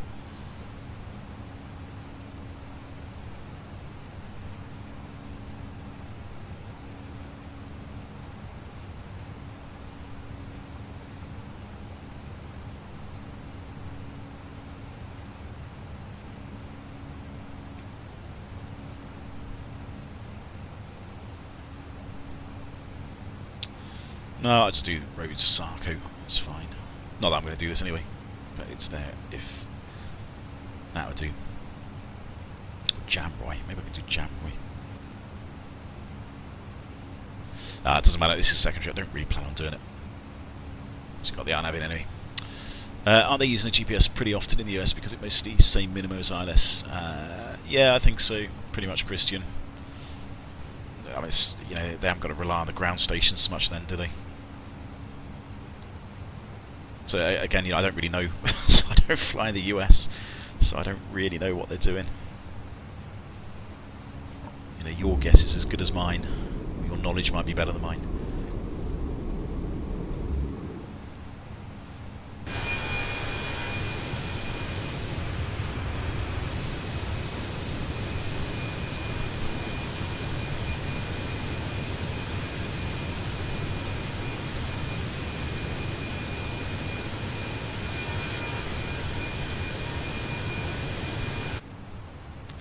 Right, well, I'm just going to go off the mic for a little bit, maybe just half hour. I think I've got loads of time in this cruise, so weather's looking good. So yeah, I'm just going to go off, I'm just going to have some lunch, probably play with the dog for a little bit, do some things, and I shall be back in about half an hour, by about 1:30, because I think we're going down about 2. So does it say WAS or GBAS? Possibly. We can't do GBAS, so no, it just says GPS. RMP approach GPS now. Oh yeah, it's got WAS. Yeah, I mean there's obviously a GBAS type system, but we're not going to be doing that. We're not using GBAS. Right, yeah. So I'm just going to go off, and I'll be a bit later. So yeah, go and have some lunch and have a cup of tea, guys, or something. I should be back in about half hour. Cheers. Bye.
Hello, Tom. How you doing, everybody else? I'm back. So I just had to run to the post office to post something. Right, also bunk to 2 hours 16. Let's have a look at the fuel check. Yeah, run to the post office, just have a little bit of a play of the dog, just to get a bit of energy out of him for about half hour.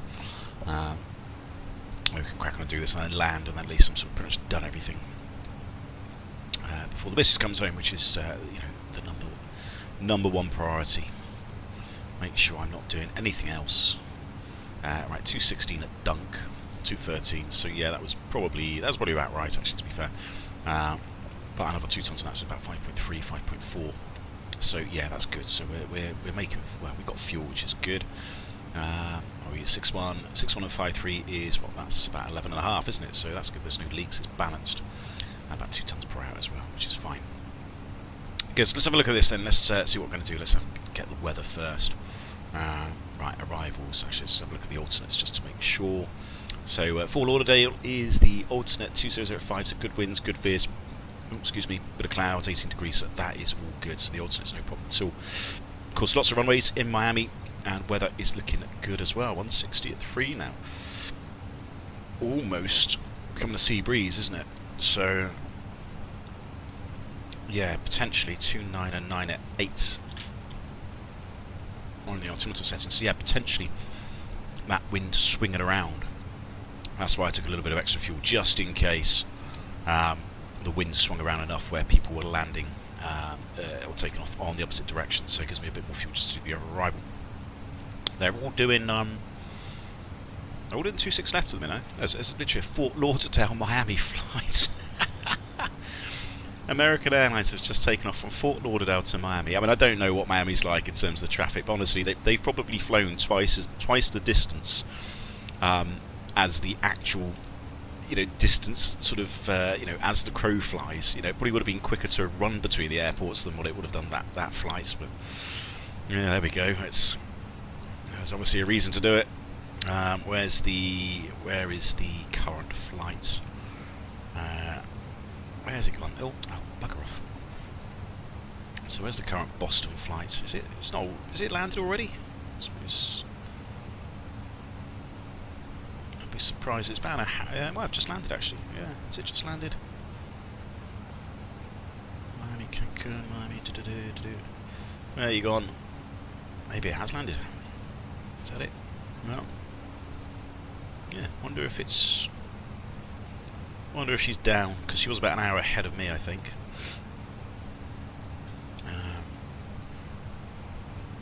Can't see it now. Don't know. Oh well.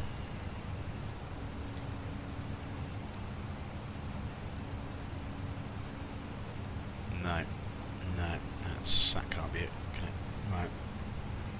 No, it must have landed. Guess it must have landed. Yeah, it must have. Must be down, is it? Looks like somebody. Yeah, I don't know. Must have landed. Hey Joe Hawk, sorting out sim after crash to desktop. Oh, that's interesting. It's weird, isn't it? A lot of people get crash to desktops. I never get crash to desktops, touch wood, during the sim. Actually, to tell her, I sort of did have one yesterday, but that's because I was faffing around with a few things. But I wasn't streaming. But my crash to desktops, they always seems to happen as I load, where it says fly in the bottom corner of the sim. When I press that, every time I start the sim up and press fly, it then crashes. It then just restarts the sim completely. And that generally always seems to be when I get a crash to desktop. And even then it's not a crash to desktop because it just resets the sim. So, I don't know, I seem to be quite lucky. I never seem to have in-flight issues. I've said it now, so I will get one now. Probably come into the Latin VFR scenery or something.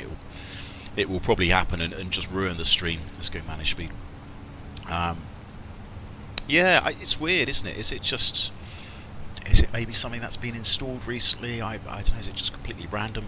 It's very, very weird, very strange how people do get it. Some people get it, some people don't get it at all. Obviously, I know the systems, make big differences. But yeah, it's weird. Right, let's do landing distance performance.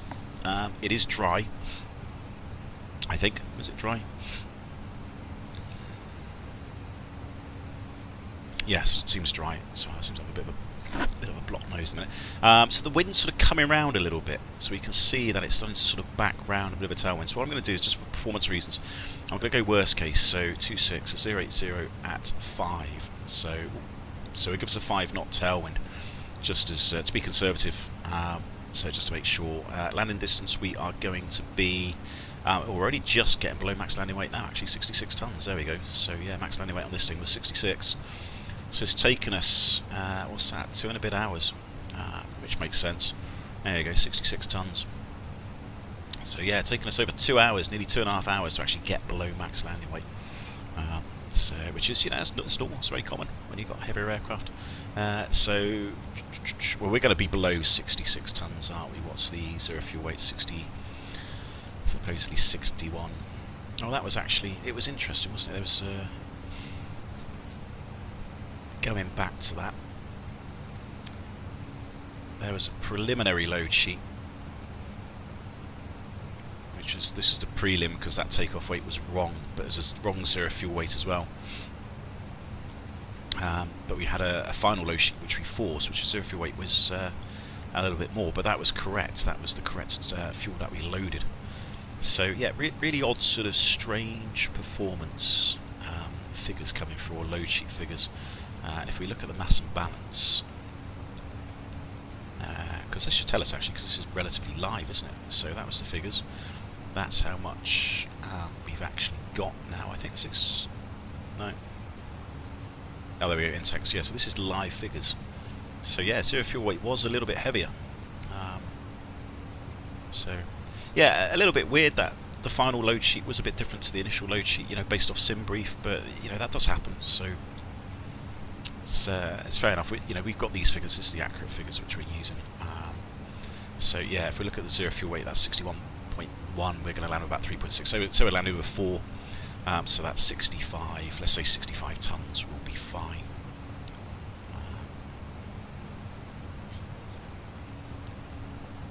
Which, funny enough, that's only a ton below max landing weight.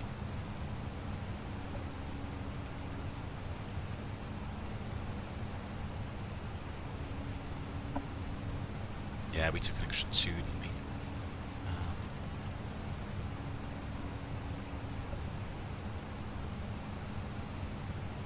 So, yeah, these figures are all slightly 61, so that was another 2 tons more. Yeah, weird, because all that planning, that zero fuel weight was 2 tons heavier. So I'm not too sure why there's a big discrepancy, but it was quite lucky we didn't take a lot of extra fuel actually, because we would have been really, really close to maximum landing weight had that been a big difference. There we go. So let's go 65 tons.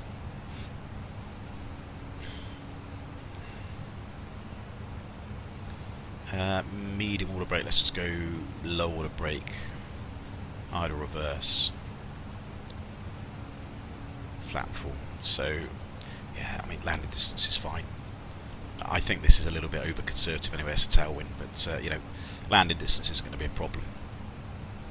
Even if we used max reverse or medium water brake, it brings the actual factored landing distance with a 15% margin well in. So we can use medium. Let's just stick with that. In fact, we use medium and flap 3. No, I might use flap 4 because it's not actually that windy, to be fair. 160 at 3, yes, the winds are really, really light. So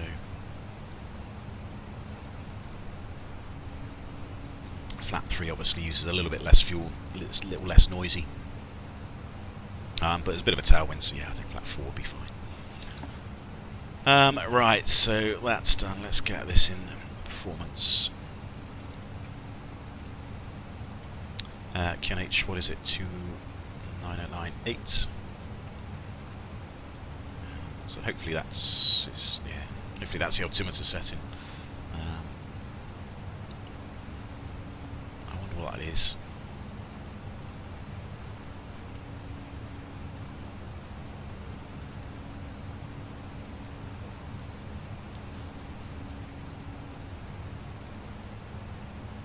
2909 at 8 is 1015.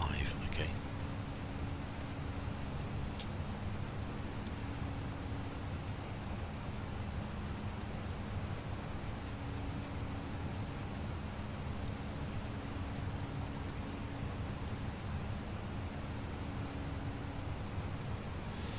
Yeah, I suppose that makes sense, isn't it? 2992 is 1013.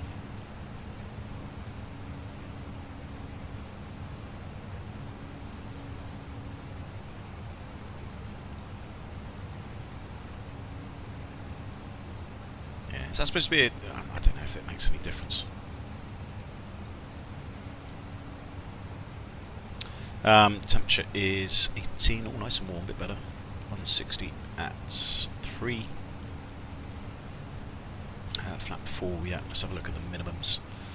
So what we're doing, so we've kind of had a look at this in the box already. We're doing this hog transition down here, all the constraints are in. I may just put like sort of 80 in or something, or 8,000 feet, and just let it do its thing. Maybe 220 initially, because that's at the flight level, then we can transition to the altimeter. On the 350, we used to just put 290, it makes no difference. Now, I was trying to think, Tom, like, you know, from a technical point of view, would it make any difference? I shouldn't do, should it? So yeah, that should be fine. So yeah, just transition to an altimeter after this point. I don't know how many miles this is. It's not that many, actually. It shouldn't be too long. This isn't to scale, obviously. But yeah, 220 will probably be the first descent, and then we can start managing this on the way down. We'll do the RNAV 26 right. It seems to be what people are doing in real life. So Rhodes, Terry, from there, 4,000 feet. What I'm going to do is I'm going to get at the 1,500 feet, Jodax, and then as soon as I'm level 1,500 feet, we're inbound to this Jodax, which is the final descent point. Then I'll arm the approach here, but just obviously be aware that we need to be flap 2 before we get to 2,000 feet. So it'll be flap 2 by this point, and probably gear down as well, gear down just before this, and then flap 3 and flap 4 after that. LPV we're not allowed to do, so airlines don't do this. 1.4 miles. We've got that, we've got plenty of this, and 432 feet is the MDA, or decision altitude, effectively. 432 knots, 142, 432. So that's done, go around, just leave that as it is. So that's pretty much sorted and brief. Missed approach, if we need to do it, it says, what do we got, climb to 800 feet, then it's a right hand turn to 4,000, so 4,000 is a stop, and looks like we're stopping at Bra. 3,000 MSA, that's nice and safe. Transition to 18,000 feet, we know this. Simultaneous approach is potentially... the other big thing, because it's an RNAV approach, obviously there's a temperature limit here.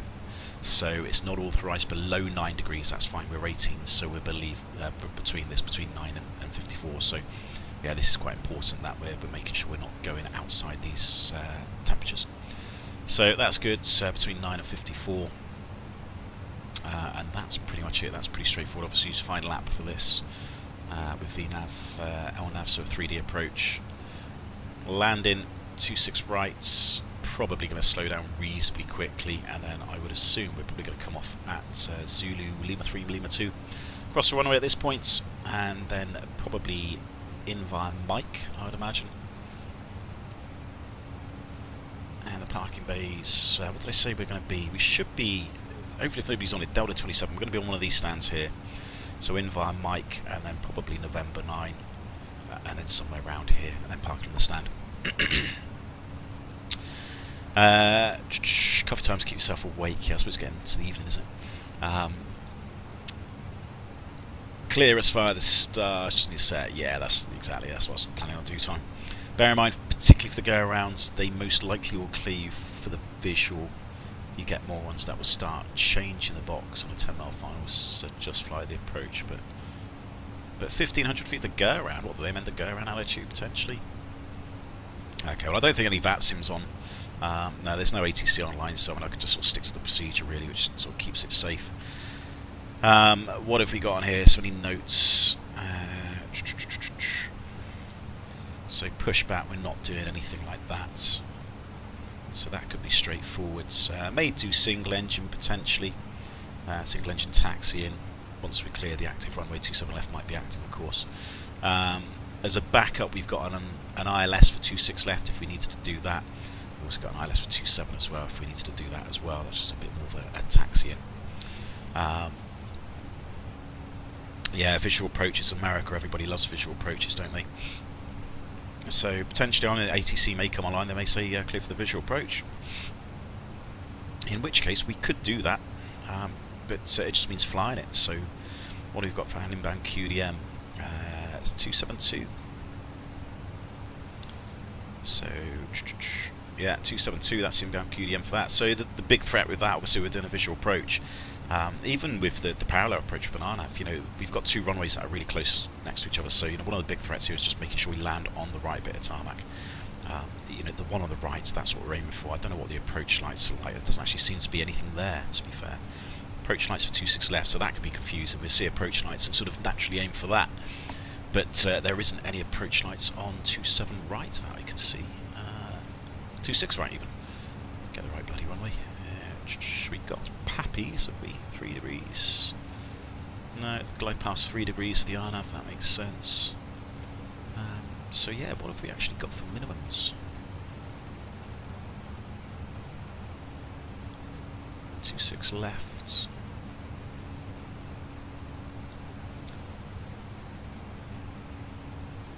So that's the minimums, 1.5 miles, yeah. I'm not actually convinced we've got any lighting. Any approach lights. So it certainly doesn't look like it. It's sort of depicted down 27 and 26 left, but I mean it doesn't look like there's any approach lights there. Do we have any Pappies? What's on here?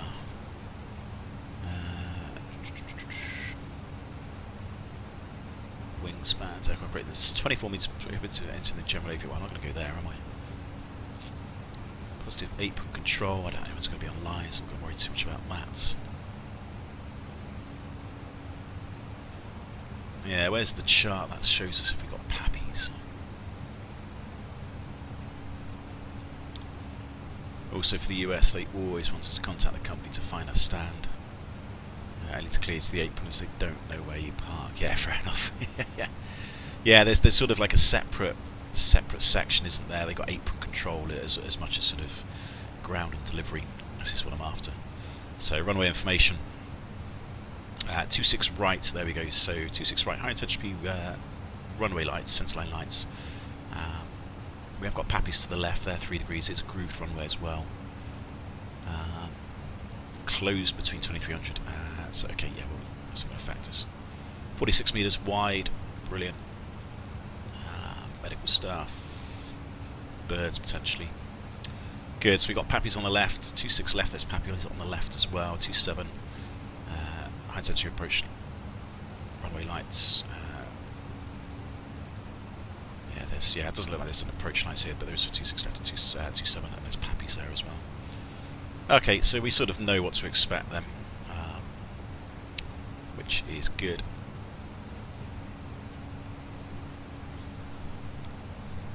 So it shouldn't be too bad. NOTAMs, don't really remember a lot of NOTAMs. We can refresh our memory though. Not on that page though, is that one?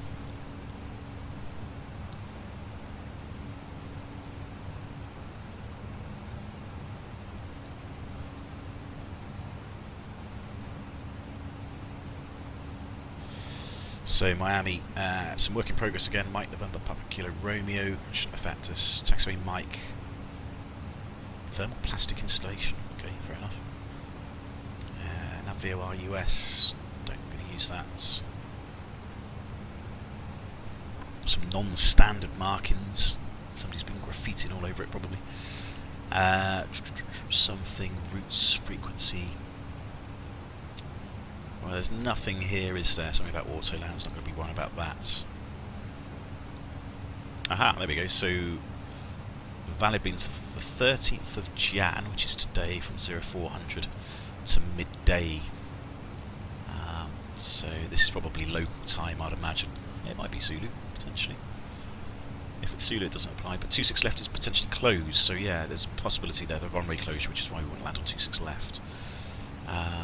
Runway Pappy 30, that's not going to affect us.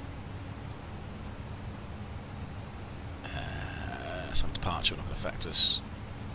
More SIDS, more departure stuff. Approach procedures. Okay, as Mr. Approach procedure, that's for 09, not going to do that. Runway 27, radar vectors, yeah. Runway 12, that's not affecting us.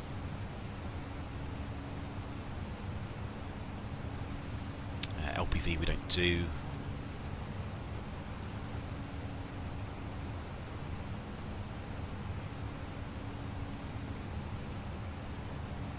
Okay, that doesn't look like it's affecting us either. RMP approaches. ILS for 30, not going to do that. So ILS for 26, not doing that, we're doing the RNAV. 26 right, so yeah, there's not really anything there. And Fort Lauderdale, probably similar sort of stuff. Marking's not standard, yeah. Okay. Well, I can't see any reason why we would go to Fort Lauderdale, to be honest. I mean, it's an option. But what's our CNR? CNR is about 1.8, so yeah, it's quite low because it's actually pretty close. So 1.6. So in terms of fuel, yeah, 1.6. So we got again another hour of fuel, really. Probably didn't need to put that amount on in the first place, but you know, there was forecast to be crap weather, which, to be fair, actually hasn't not been that bad. As we're over the sea, so we've got loads of fuel.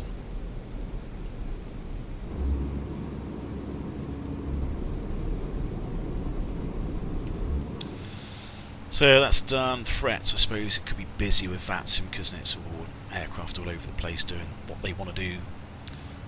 So make sure we keep an eye on them. Somebody going into, oh, he's going into Fort Lauderdale.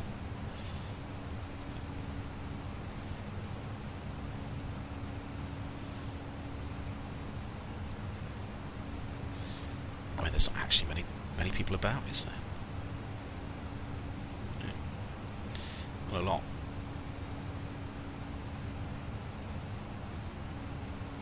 Yeah. That guy that was with me has disappeared, so I'm not too sure what happened to him. But well, that's kind of useful because he's not in the way now. What other threats have we got? We've kind of discussed most of it. Weather actually is looking reasonably good out the window so far. I think it was forecast to get gusty. Yeah, that's the other threats, isn't it, with my crap landings. So what have we got? Between 12 and 18, so about now. Variable at 4. From 1400, potentially gusty. So yeah, it might be a little bit gusty again. From 1900, so that's well after we arrive, gusty 25.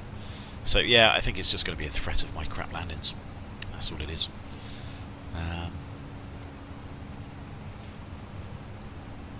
What did we say the go around was? 4,000, 3,000?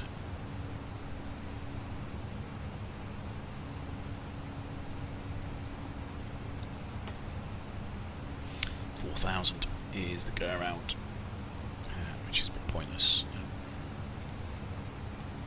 Can't really bug that at all.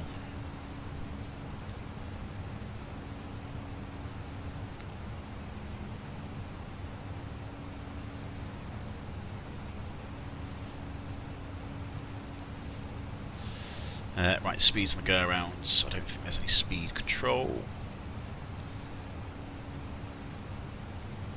Doesn't say anything. No, so just clean up to green dot straight away. So SB's 190.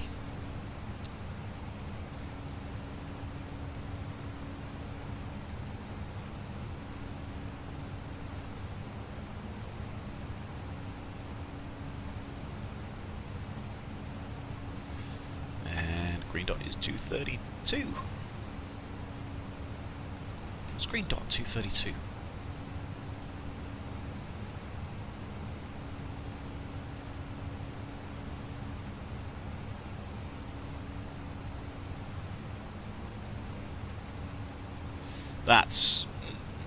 That was lower on departure. That's confusing me. What should it be? I know why. I know why this is there's a bug. There's a bug with Phoenix. Why this is wrong. Let me just find what it should be. Was it QRH speeds? Ops. Operating speeds. Thank you very much. Green dot. So let's find the right aircraft. Or A320 will do. So green dot above flight level 200, we are 66 tons. So somewhere in between there, about 215. So green dot is going to be about 215, 213. Which that make more sense.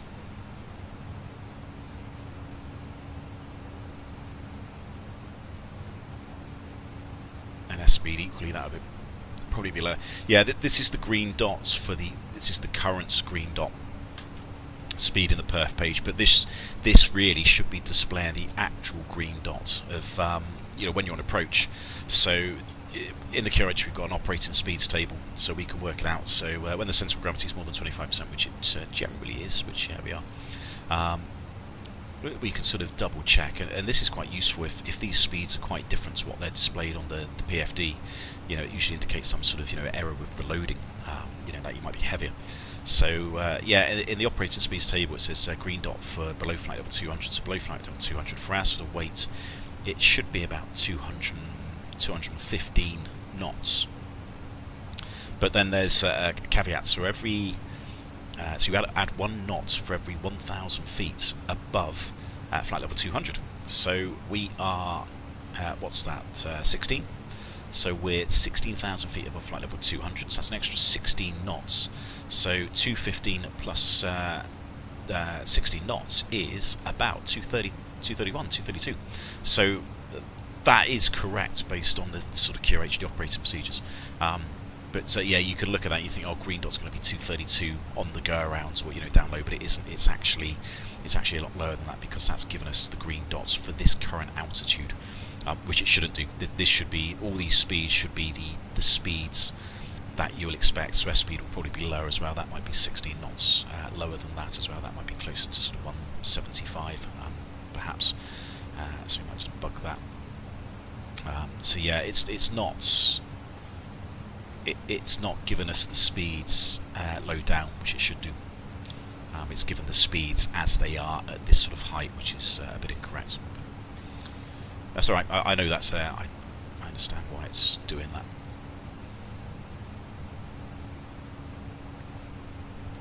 $35, I think the other one is still there. It's just a bit west of you. 35 nautical miles. You sure? Unless he's popped back up on VATSIM. I mean, we were able to see the contrails earlier, but they've disappeared. Unless I've disappeared off. Have I gone off VATSIM? No, I haven't. I'm still connected. And on the VAT scope, oh no, he is there now. Yeah.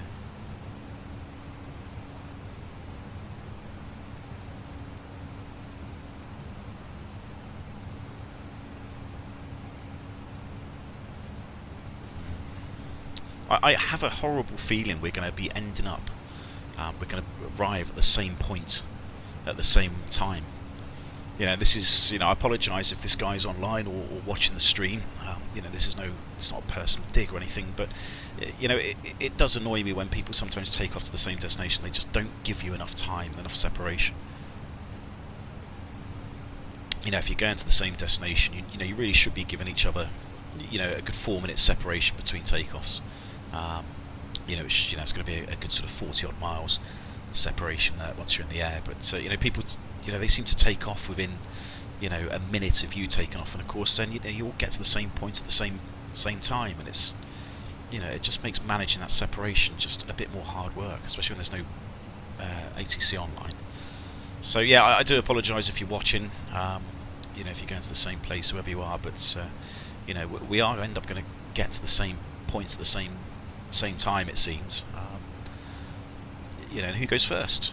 I don't know. It's what's the convention? What's the courteous thing to do? I mean, I took off first. Does that mean I should go first? Granted, I probably took off on the wrong runway, but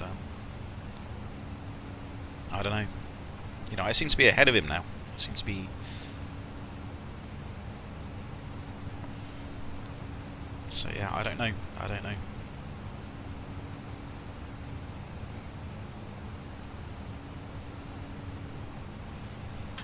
That's my little rant anyway. Right, where's my charts? Back there. So what we said, we're going to go 220 initially. And I can do high speed and descent, that might help a little bit. Which I'm sort of doing anyway, actually. Let's go. Because we're on a 320. 320. Do high speed.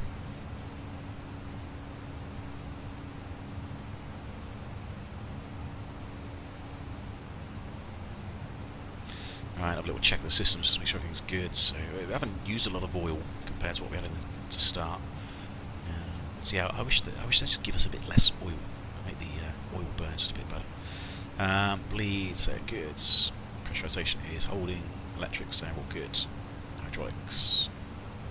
Fuel, what's that? 7.1, 4.3 is, yeah, it's about 11.5. Good. APU, don't need it. That's all good. That's good. That's fine.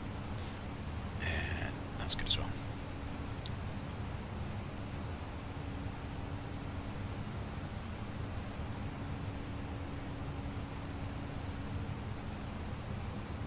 So just over 10 minutes before we start going down.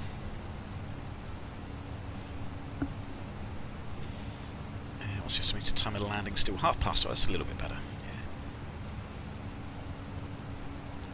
And hopefully the scenery would be good. I mean, I looked at the Boston scenery yesterday, and all the buildings were pink. So I'm hoping I'm not going to land to a pink airport. I mean, it'd be quite funny. I haven't actually checked the scenery. That's the thing. I've not checked it before, after I installed it.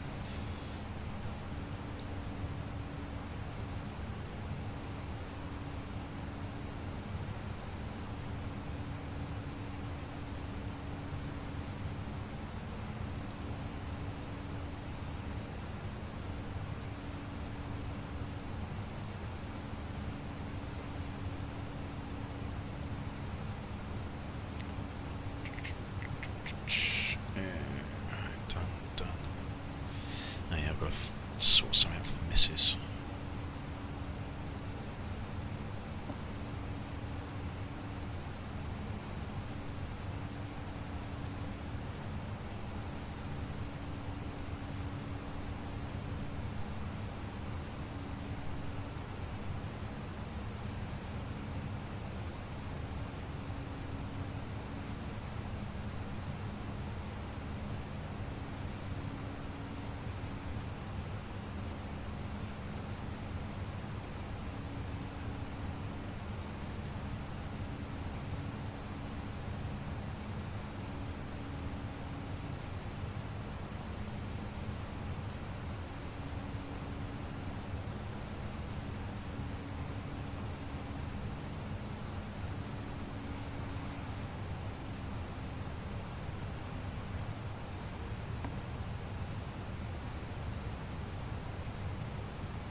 I'm just watching a video. We've got like a dog shower thing for the dog, and we bought like a battery powered thing to get it working, and we couldn't get it working last night because it's like, well, it doesn't all fit, all the connections seem to be wrong. They've just right, do that. Okay. Right, fair enough. I've got to disassemble the hose and put things back in places. Right, okay, that makes sense.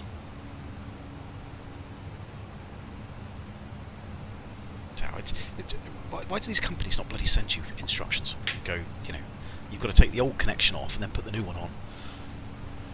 Well, I know it should be relatively obvious, but just a little bit of instructions would be nice. Right, so there you go. Second is the first constraint. Well, it's first flight level. Last flight level constraint, and then we can go down to the altitudes on the QNH on altimeter setting. So let's just wind that in. Sure, ATC say when ready. 220. They'll probably say like 4,000 or something. Probably say something different. Just keep an eye on this guy. Where is he?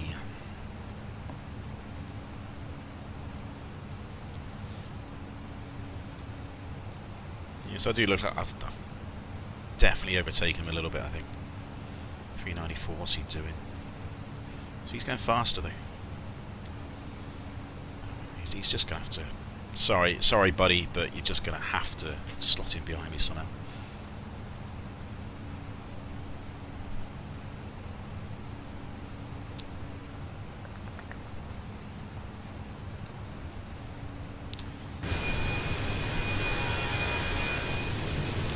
This other guy's somewhere over here, I think. A little bit too far out to sea. So we need some IE engines as well. I don't know if American have got the IE engines. I think they probably do. Well, they've probably got Pratt & Whitney, haven't they? It's probably Pratt & Whitney engines they've got. Seems most Americans seem to have Pratt & Whitney engines.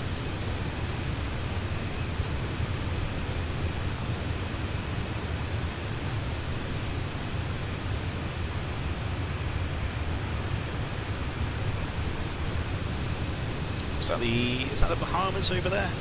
My geography's crap. I know this is the Atlantic. You know, it's good. It's that good, Gav, if you're watching.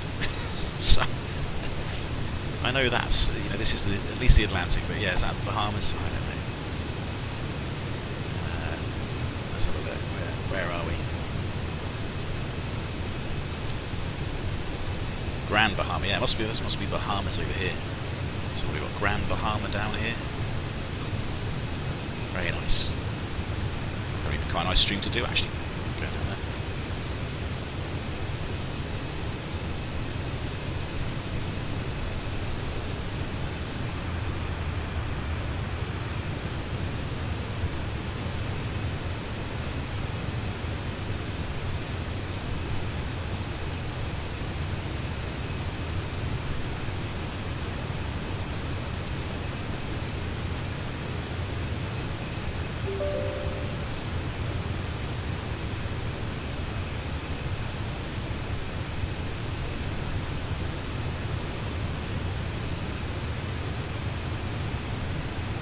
I've got the replay tool ready as well, so you might be able to get a replay out of it. No, I'm not on the start.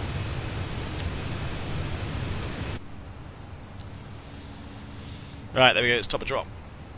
And thrust out of descent, 220 blue, 220, yeah, 220 blue. Let's just go open descent.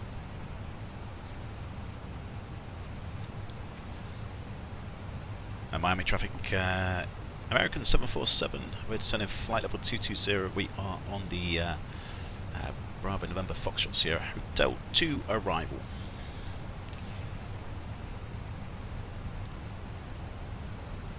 I'm not on Unicom, am I? There we go. I forgot about that. Miami traffic, American 747, we're descending flight level 220, we're on the Bravo November Foxtrot Sierra Hotel 2 arrival at the north.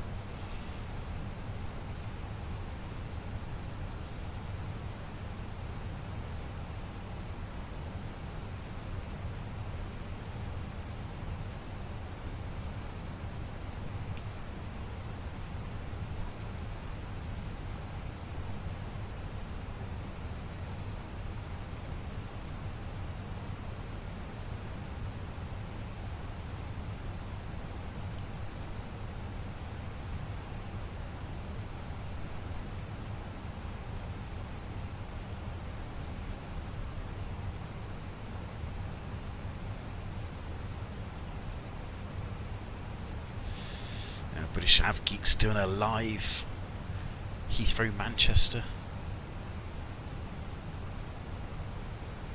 giveaway as well. I did have a quick look at the new Heathrow scene. It does actually look very good. Blew the profiles, managed speed. Sorry, managed descent even.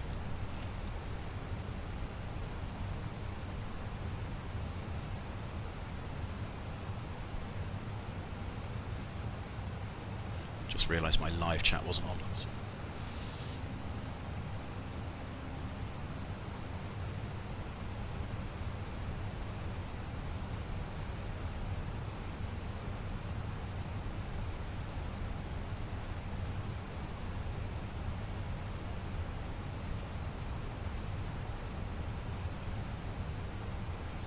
Right, is everybody still on? I assume they are. It's like the chat seems to have stopped. I'm just not too sure if people aren't saying anything or...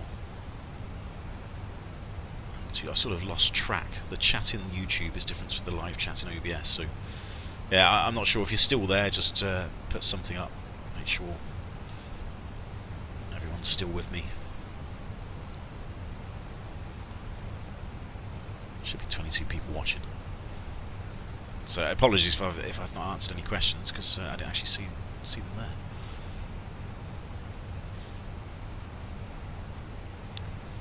Right, so you're still in it, good. Yeah, obviously YouTubers. I think YouTube's just being a bit of a pillock. Good. Okay, yeah, the OBS chat's working. That's fine. Right, so what's the next lowest? So let's go down to 8,000, which is set. Yep.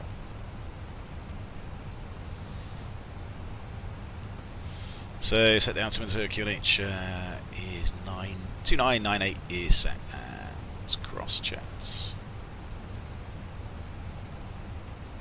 We've got 11,000 magenta, which is going to be some of the constraints in here. Still here, good Paul. Yeah, good Kevin. Right, thanks. It just sometimes it goes really, really quiet. I think, oh, was that me or? So somebody's taken off on 26 left. Okay, that's fine. I wonder where they're going. It's a heavy. It's United. Let's have a look. United 223 heavy. They've probably got a lot more time to kill than I do.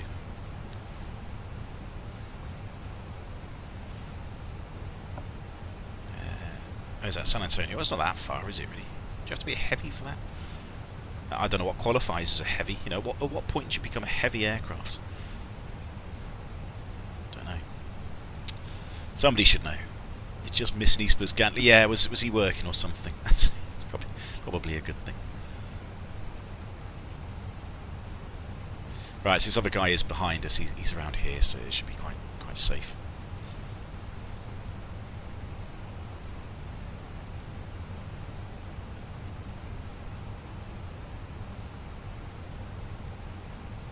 Right, let's get them strapped in. 20,000 feet. And speed. So 280 knot, that's the constraint. In fact, I'm just going to cheat a little bit. I'm just going to go a little bit faster than the constraint just because I know this guy's behind me, so I'll give him a bit of separation.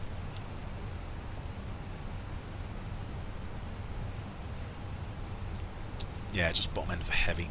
Yeah, still Cat C. I mean, Cat C is based on the approach speed, isn't it? So even 787s are Cat C.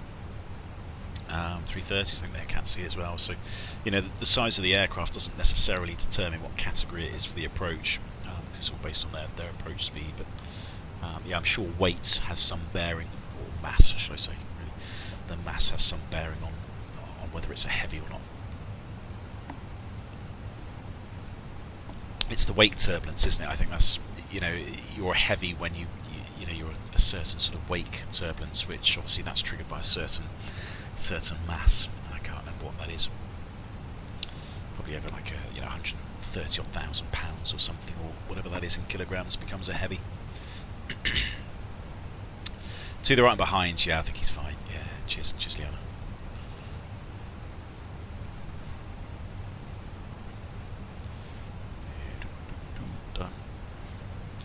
Right, it's just following all these constraints down. So yeah, below 16,000 we'd do that, above 12, and then 11, and down to 8, and then after that, 6,000 is rods. Yeah, I can probably set that actually. Let's go 6,000. So 6,000 is set. So 11,000 magenta. Get the INAV place up. So after rods, we can go down to 4,000. 4,000, then down to 3 after Terry, then down to 1,500 for the Jodax. So yeah, if we just leave, the aircraft should be able to cope this quite easily. Voice Hinko. Might put a speed limit in at Hinko just if it's not there.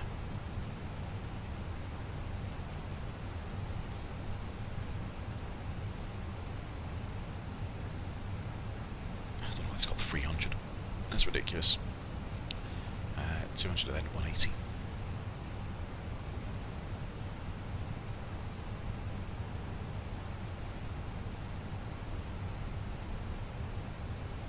Come on. Yeah. So.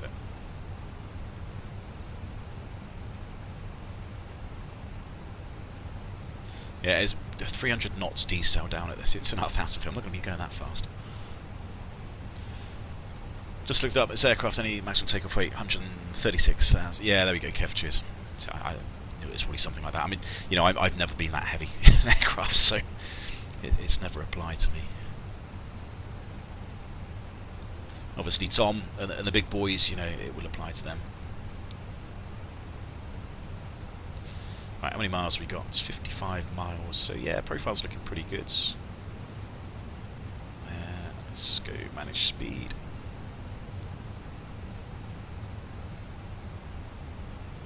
Too steep path edge, that's probably because I'm just a little bit too fast. So it should sort itself out.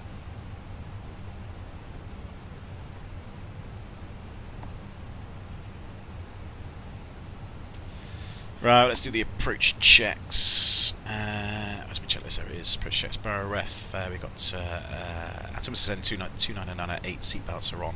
Minimum is barrow 432 feet. The brake is low, and the EFBs are stowed and disconnected. Approach checks complete. Yeah, I mean, I think that the heaviest I've ever taken off in it's a 321. It was 93 tons, which was its maximum takeoff weight. That's the heaviest I've ever taken off at. Yes, that was quite interesting. Right, here's Miami, or somewhere down here. I think that's Fort Lauderdale down there. I think Miami itself probably over here somewhere.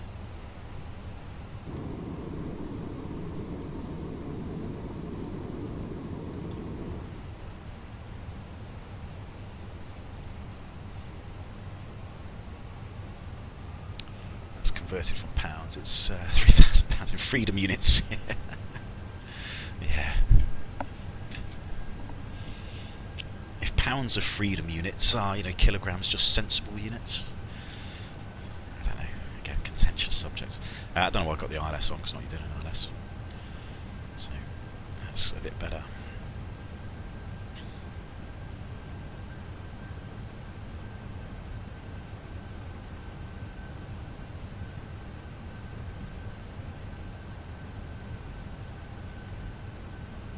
Well, a much nicer day down here than what it was in Boston. Boston was horrific, wasn't it? So yeah, where is it? It's sort of off the left somewhere. It's like somewhere over here. I don't know. Is that it? Maybe that might be it. That might be Miami. Miami. The buildings are looking a little bit funny, aren't they? Right, let's just hope the PC can survive this. Let's have a quick last look at the weather. Just make sure we get no surprises on that. Arrival. Utah. 160 at 3 still. Is that? Come on, it's got to be updated by now. There we go. 190 at 6. What's temperature? 22, or it's got even better. 299 at 7 now.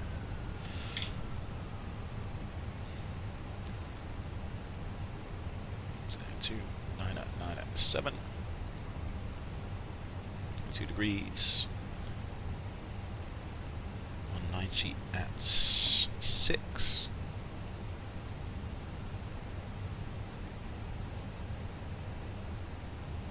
still pretty much going to be 1005, isn't it? Yeah. 1015 in. Right, out constraints.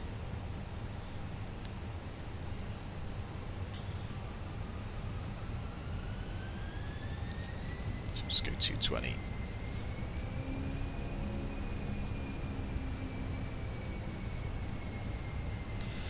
Descent 6000 blue.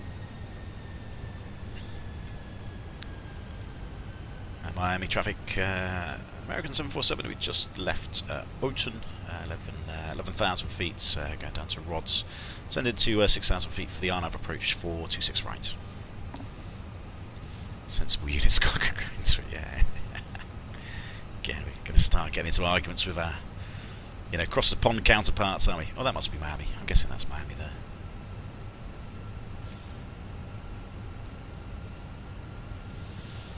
The photogrammetry scenery is looking a little bit polygonal. Polygonal? I don't know what the word is. I don't think that's my system. I just don't think it renders it particularly well. Fort Lauderdale. I think this is Fort Lauderdale, isn't it? I think. Again, America's so big, isn't it? I mean, this is it's just one massive, great big sort of expanse of habitation, I suppose. And then there's nothing but the Everglades once you get to the west of it. Isn't American Airlines head office in Miami as well? Isn't there like a building with the American Airlines symbol on the top? I'm fairly sure I've seen that in Google Earth.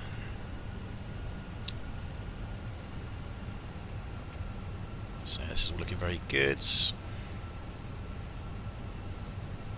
Profile's looking nice, 9,000 feet. 30 odd miles, that's perfect. Speed's good as well. I'm just going to ignore that because I think that's a little bit ridiculous. Can we just delete that? Should be a bit better. Still too steep path. I'm just leaving the constraints in because they're fine.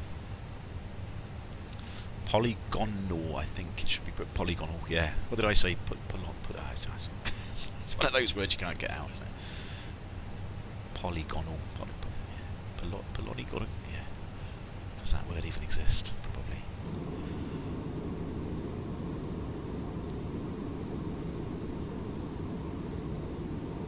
Right, let's try and get a bit of a better landing today. I mean, there's not really much excuse. Very light breeze coming from the south, but there really is no excuse not to get a nice landing out of this. He says. Is this guy still fucking close behind me? Like, would you just back off? For fuck's sake.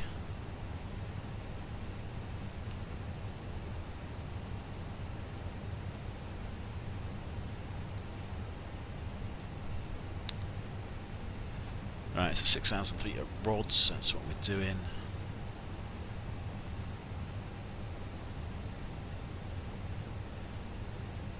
So 6,000 to 4,000, and then 4,000 at Terry, and then that steps down to 3 to Hinku, and then to 1,500 feet, which is the platform. That's when I'll arm the approach. Fort Lauderdale traffic is Allegiant 488, takeoff runway 28 right. Yeah, 6 miles on your... what's he doing? Like, I'm keeping to the speeds, basically the speed constraints, but, he's not, so... Alright, let's go flat 1, speeds check flat 1.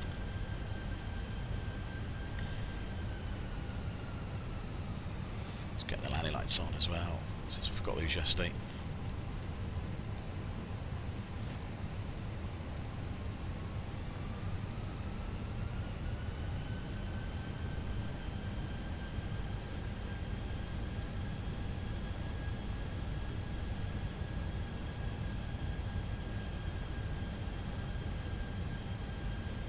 So he's at 5, I mean, there's nothing on TCAS, Outstar.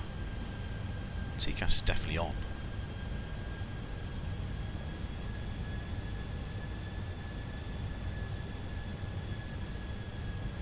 Oh, there he is. Like, what's he doing? What? Sorry, but you're a knob. It's as simple as that. You're just a knob. Whatever you're doing, you're a knob. Alright, 4,000. And Miami traffic, American 747, just leaving rods, descends 4,000 for the RMP approach to 26 right. And for the traffic behind me, can you just slow down or just bugger off somewhere else, please?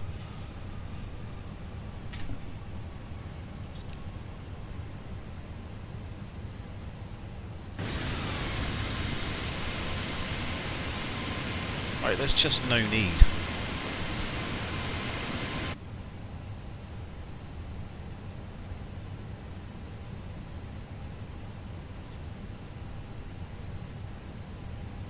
Yeah, well, hopefully he just fucks it up. I don't get it. I mean, there's nothing on Unicom. He's not, no voice. There's nothing on the text. He's doing absolutely nothing to announce his intentions. And this is what irritates me about VATSIM, is just the amount of knobs that are on it.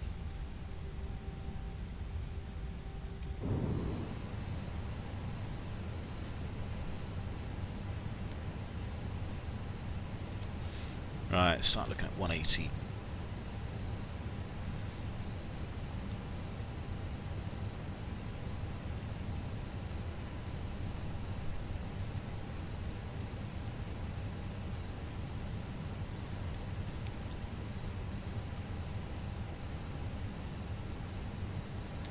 Right, speed out start, that's Terry down to 3,000.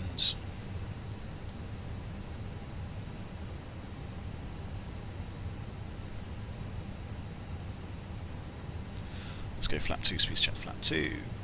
Wallet might be it if he carries on, he's flying onto. Yeah, I know. Maybe he's helping to make it more interesting. He's helping to just make himself look like a twat, isn't he, basically?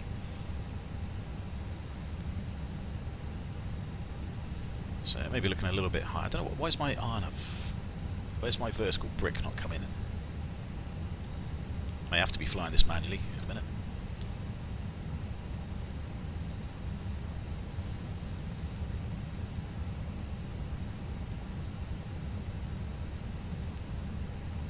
Right, well there's the airport.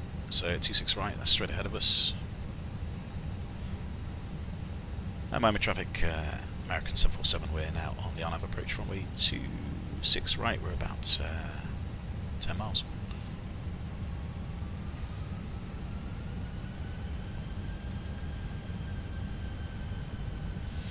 So for 7%, 1500 is blue, Jodex is the start of the approach.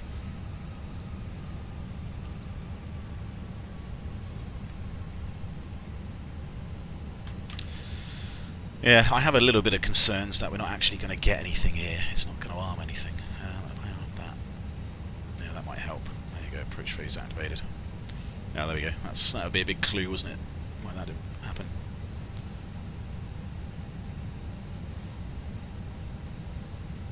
I almost want to deliberately now just wait on the runway and just force him to go around.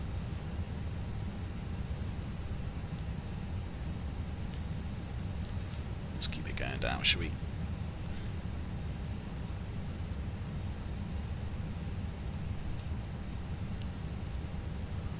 Say knob one more time, please. Yeah.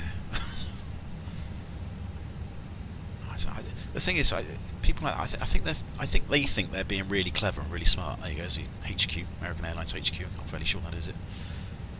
But you know, I don't think you are. You're not being smart. You're just being a pillock.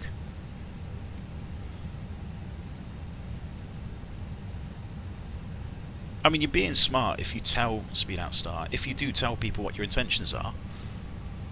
And you know what you're doing, but you're not being smart if you don't announce your intentions. Right, so out sat nav, final blue, top of drops, right place, progress 0.3. Yeah, that's all good. So flat 3, speed checks, flat 3, and flat 4, speed checks, flat 4, fine lap. 4,000. Alright, landing checks cabin is secure for landing. Going altitude 4,000 feet is set, and the gamma mode is landing no blues. Right, going to leave the flight directing, so it'll probably be fine.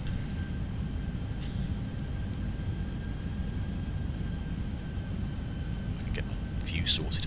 How far away are we?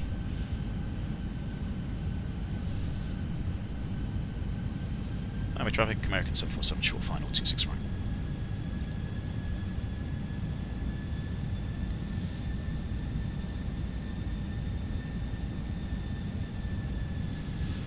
Alright, it's 3,000. Disconnecting. It's very bright, isn't it, the ground textures?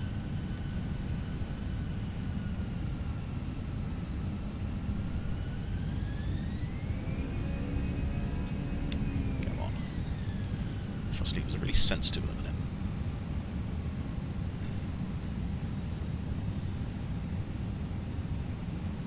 Hundred above. That's 500 stable. So you only ran out call for 500. Minimum.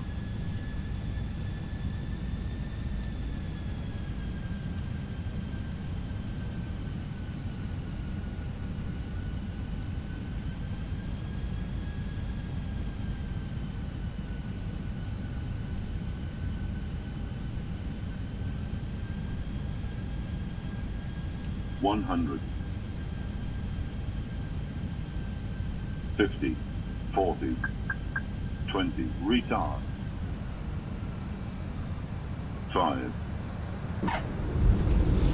Well, that was better than yesterday anyway. Right, spoilers. Reverse green, almost, I think. Decel. And brakes.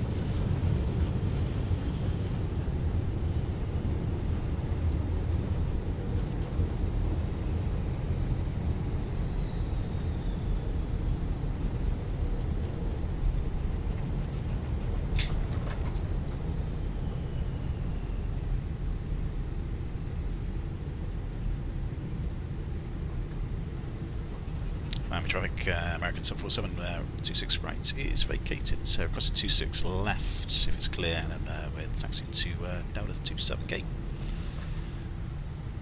Right, and there's anybody that's called to take off. No, looks good. Leave the strobes on. Where's he going?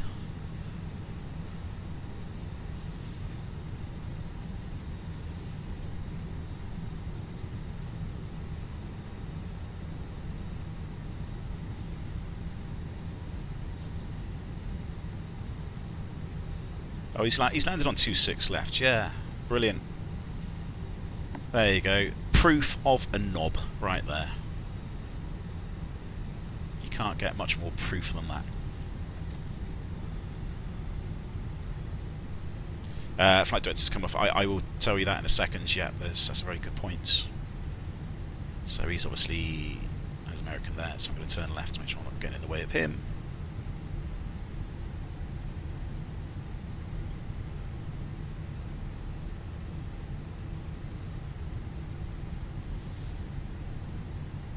He'll nick my stand now, won't he? He'll vacate and actually take the stand that I want.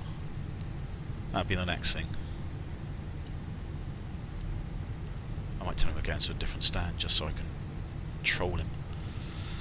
Right, that's done, that's done, that's done. No, not a call, nothing, absolutely nothing, not a dicky bird. It's almost just worth sending him a message just saying one word, just knob. I bet he takes my stand. I bet he literally takes my stand. But I don't really care because I've got loads of them. I'm traffic, American 747. We're going to taxi to Concourse E, I think. Because you're a knob.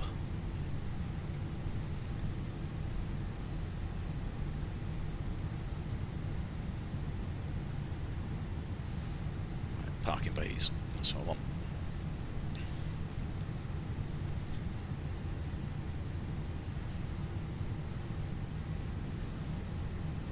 Well, I hope that landing rate was a little bit better. Well, it seemed like a better landing than yesterday. Guy special, he thinks he's... yeah, probably.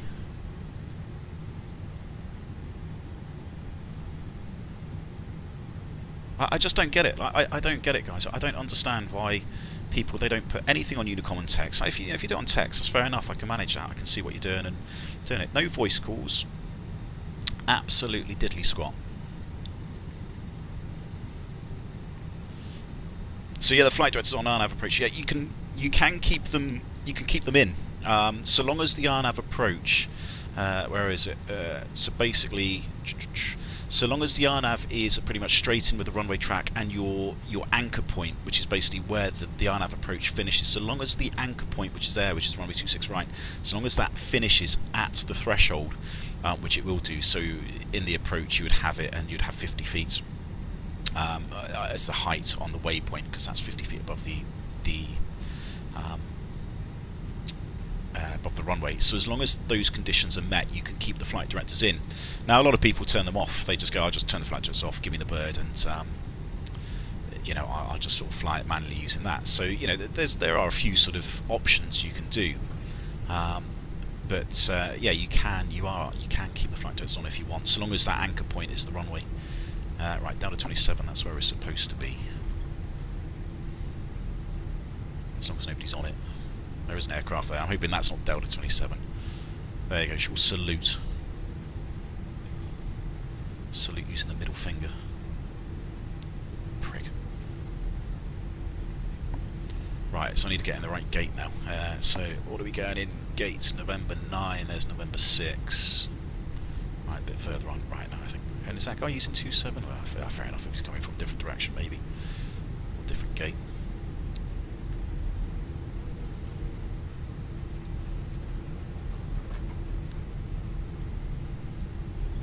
Yes, it's just unnecessary. I think that's the main thing. Just the whole thing is just unnecessary to be like that. I think Delta 9's coming up. Just Delta 9. That's Delta 8, right, so it's not this one, it's the next one, and yeah, Delta 27's over here somewhere. Hopefully this GSX profile works now. It said 0 on... Oh, did it? Oh, for God's sake. Yeah. It's, yeah, was it the Fly Life Studios? It's just being a pillock again. Oh, well, it wasn't 0, but I mean, it was better than yesterday. It was probably minus 200 or so. Right, so this is straight in Delta November 9, and then it's pretty much straight in. Delta 27 should be almost straight ahead.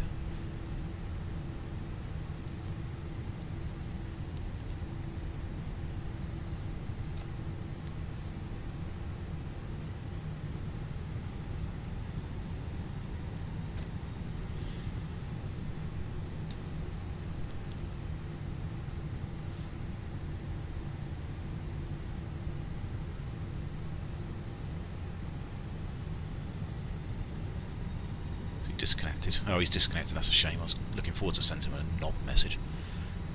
That sounds awful. That sounds really bad. not like that. I mean, calling him a knob. That's what I meant. Right. Anyway, let's finish that conversation. Right. Taxi lights off. Cumulative pressure is good. Down to 27. Good. That's what we want. I've had the 3 minutes. Not going to worry about single engine now.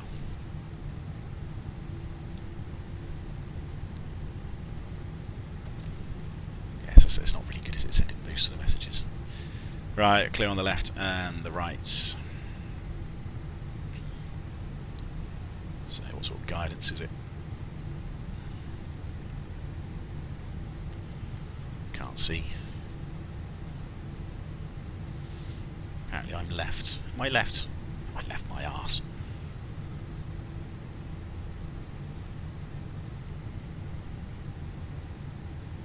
Oops.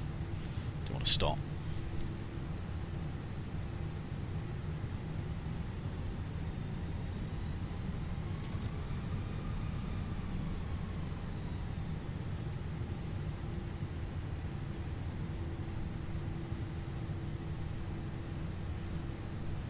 Come on.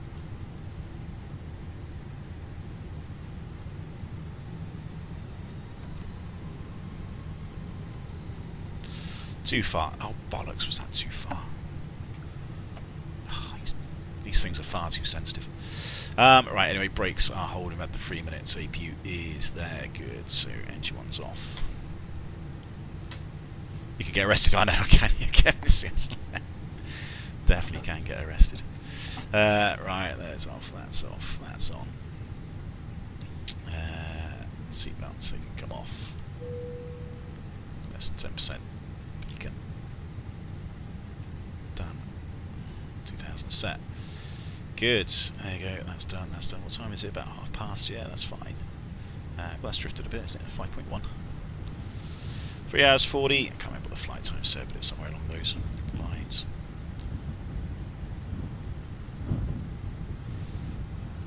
Got APU. Got GPU. Yeah. Board.